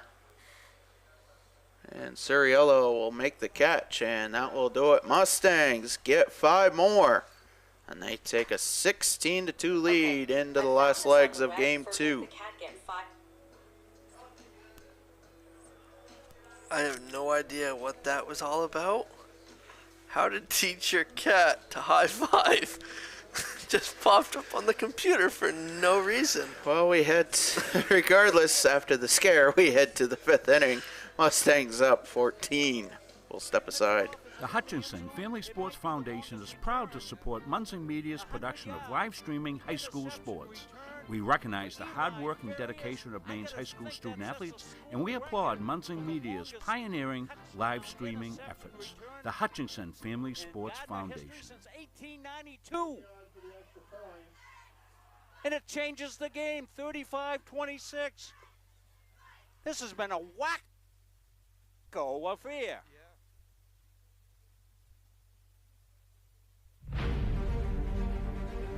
USCAA provides our program exactly what they say, a chance for small colleges to compete. It's leveling the playing field for everybody.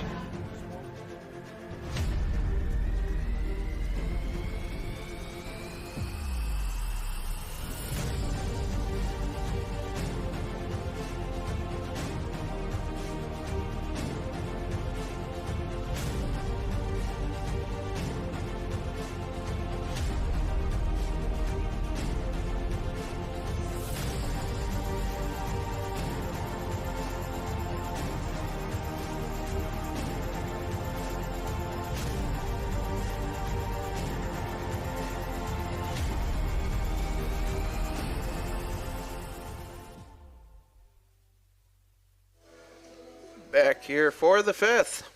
Herons need to score 5 runs, to keep game 2 going. As Jeff Meisner out for his 5th inning of work at 57 pitches through 4, and the first pitch of the 5th inning is swung on and missed. And the count 0-1. Mustangs with 16 runs on just 10 hits.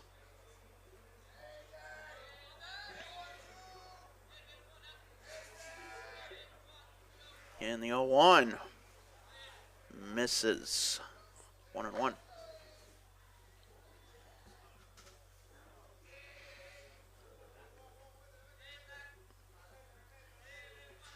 And the pitch in there for a strike, 1-2. As Bradford will be followed by Politano and Sanchez due up. And the pitch. Swung on a miss, gets away from Gorman, and Bradford will reach on the drop third strike.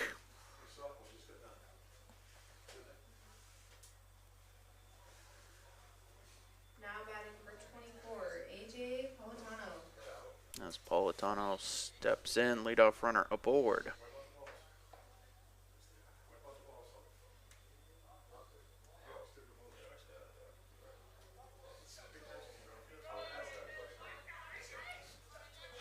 And the pitch misses, 1-0.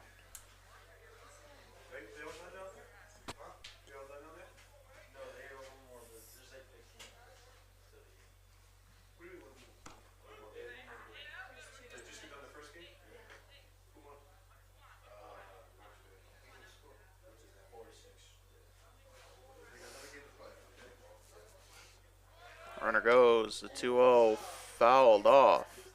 The count 2-1.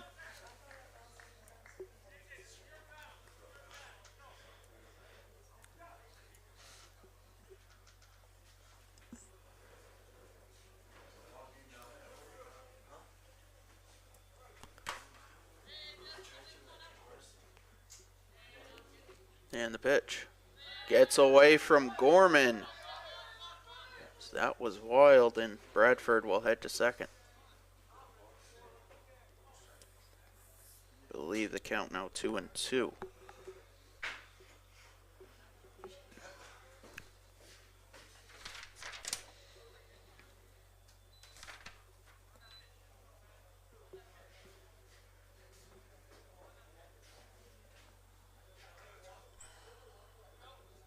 And the pitch. Fouled back.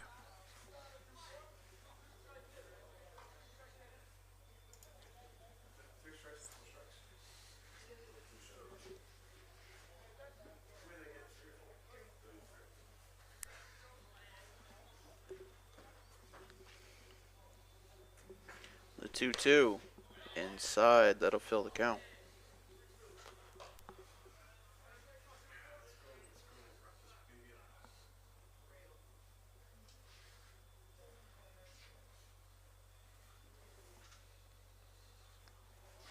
And the payoff. Misses upstairs, and the Herons have 2 aboard here to start the 5th.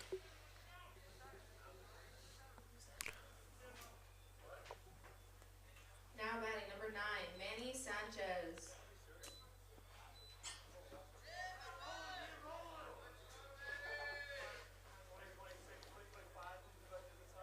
Sanchez 1 for 2 on the day.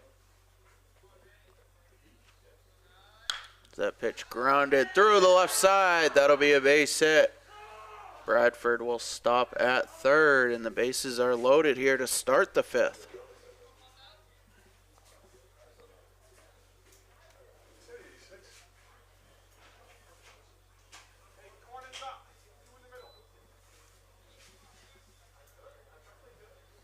Now batting number 17, Pavel Miller. As Miller steps in 1 for 1 with a run scored. Pitch number 70 from Jeff Meisner. Misses low, a good stop by Gorman.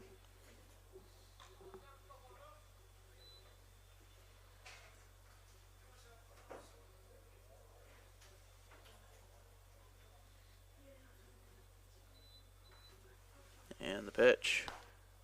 It's in there for a strike.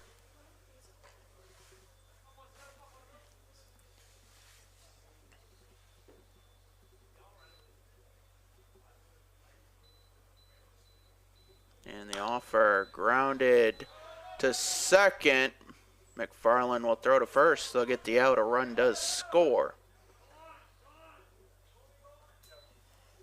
That's at 16-3.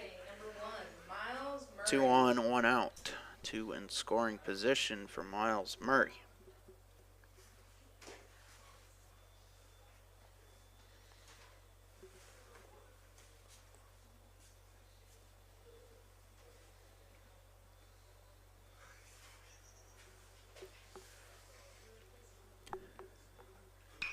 And that pitch grounded to first. Vincent with it, will flip to Eisner covering the bag. The throw goes wide, and 2 runs will score.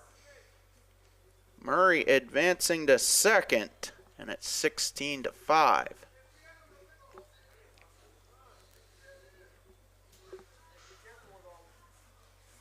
batting number 7, Jefferson Raycraft. As Raycraft steps in. Still nobody out in the inning. Excuse me, 1 out in the inning.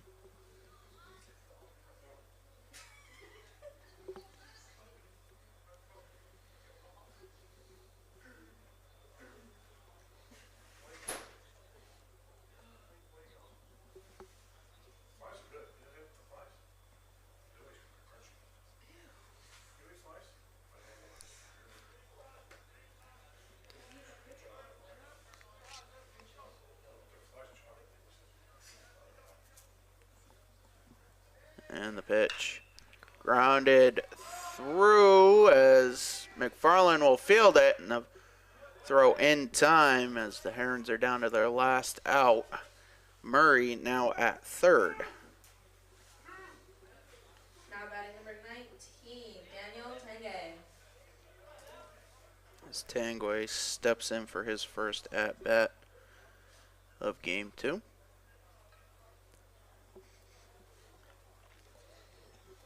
And the pitch. in their first strike.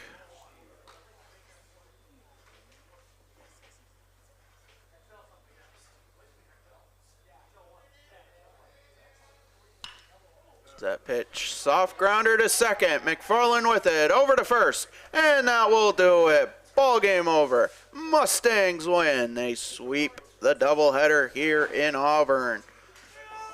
15-2 and 16-5.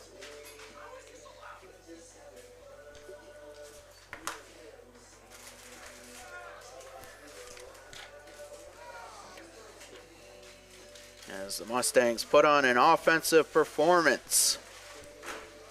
31 runs in 2 games today. They'll have a couple days off before they take on their rivals, the Southern Maine Community College Seawolves, the best small college rivalry in the state. Tuesday night, 6 p.m. scheduled. We'll bring that to you on Munzing Media pregame at 5:45, where we'll have the interview with the 2 Edge Nutrition players of the game, as game 1 was Leo Woods, and game 2, Cody Cleveland is our Edge Nutrition player of the game. He was 3 for 4 with 4 RBIs on the day. And 2 runs scored. And that will wrap it up here on the baseball end. You may hear me join softball already in progress for the second game, but for Munzing Media Associate Producer Chris Wheeler, our camera person today, Ashley Prashant, I'm Patrick Dexler saying so long from Auburn. Mustangs sweep today, 15-2 and 16-5. Definitely a great 2 games here for the Mustangs, coming out firing and rocking on all cylinders. Not a lot of fireworks today, but, you know, I don't know if we have a show this weekend for Central Maine Power, but the Mustangs brought the fireworks over the weekend, and we will definitely be seeing you guys on Tuesday, we hope. Weather pending, it's scheduled for Tuesday. SMCM, we will see you on the flip side. Good night.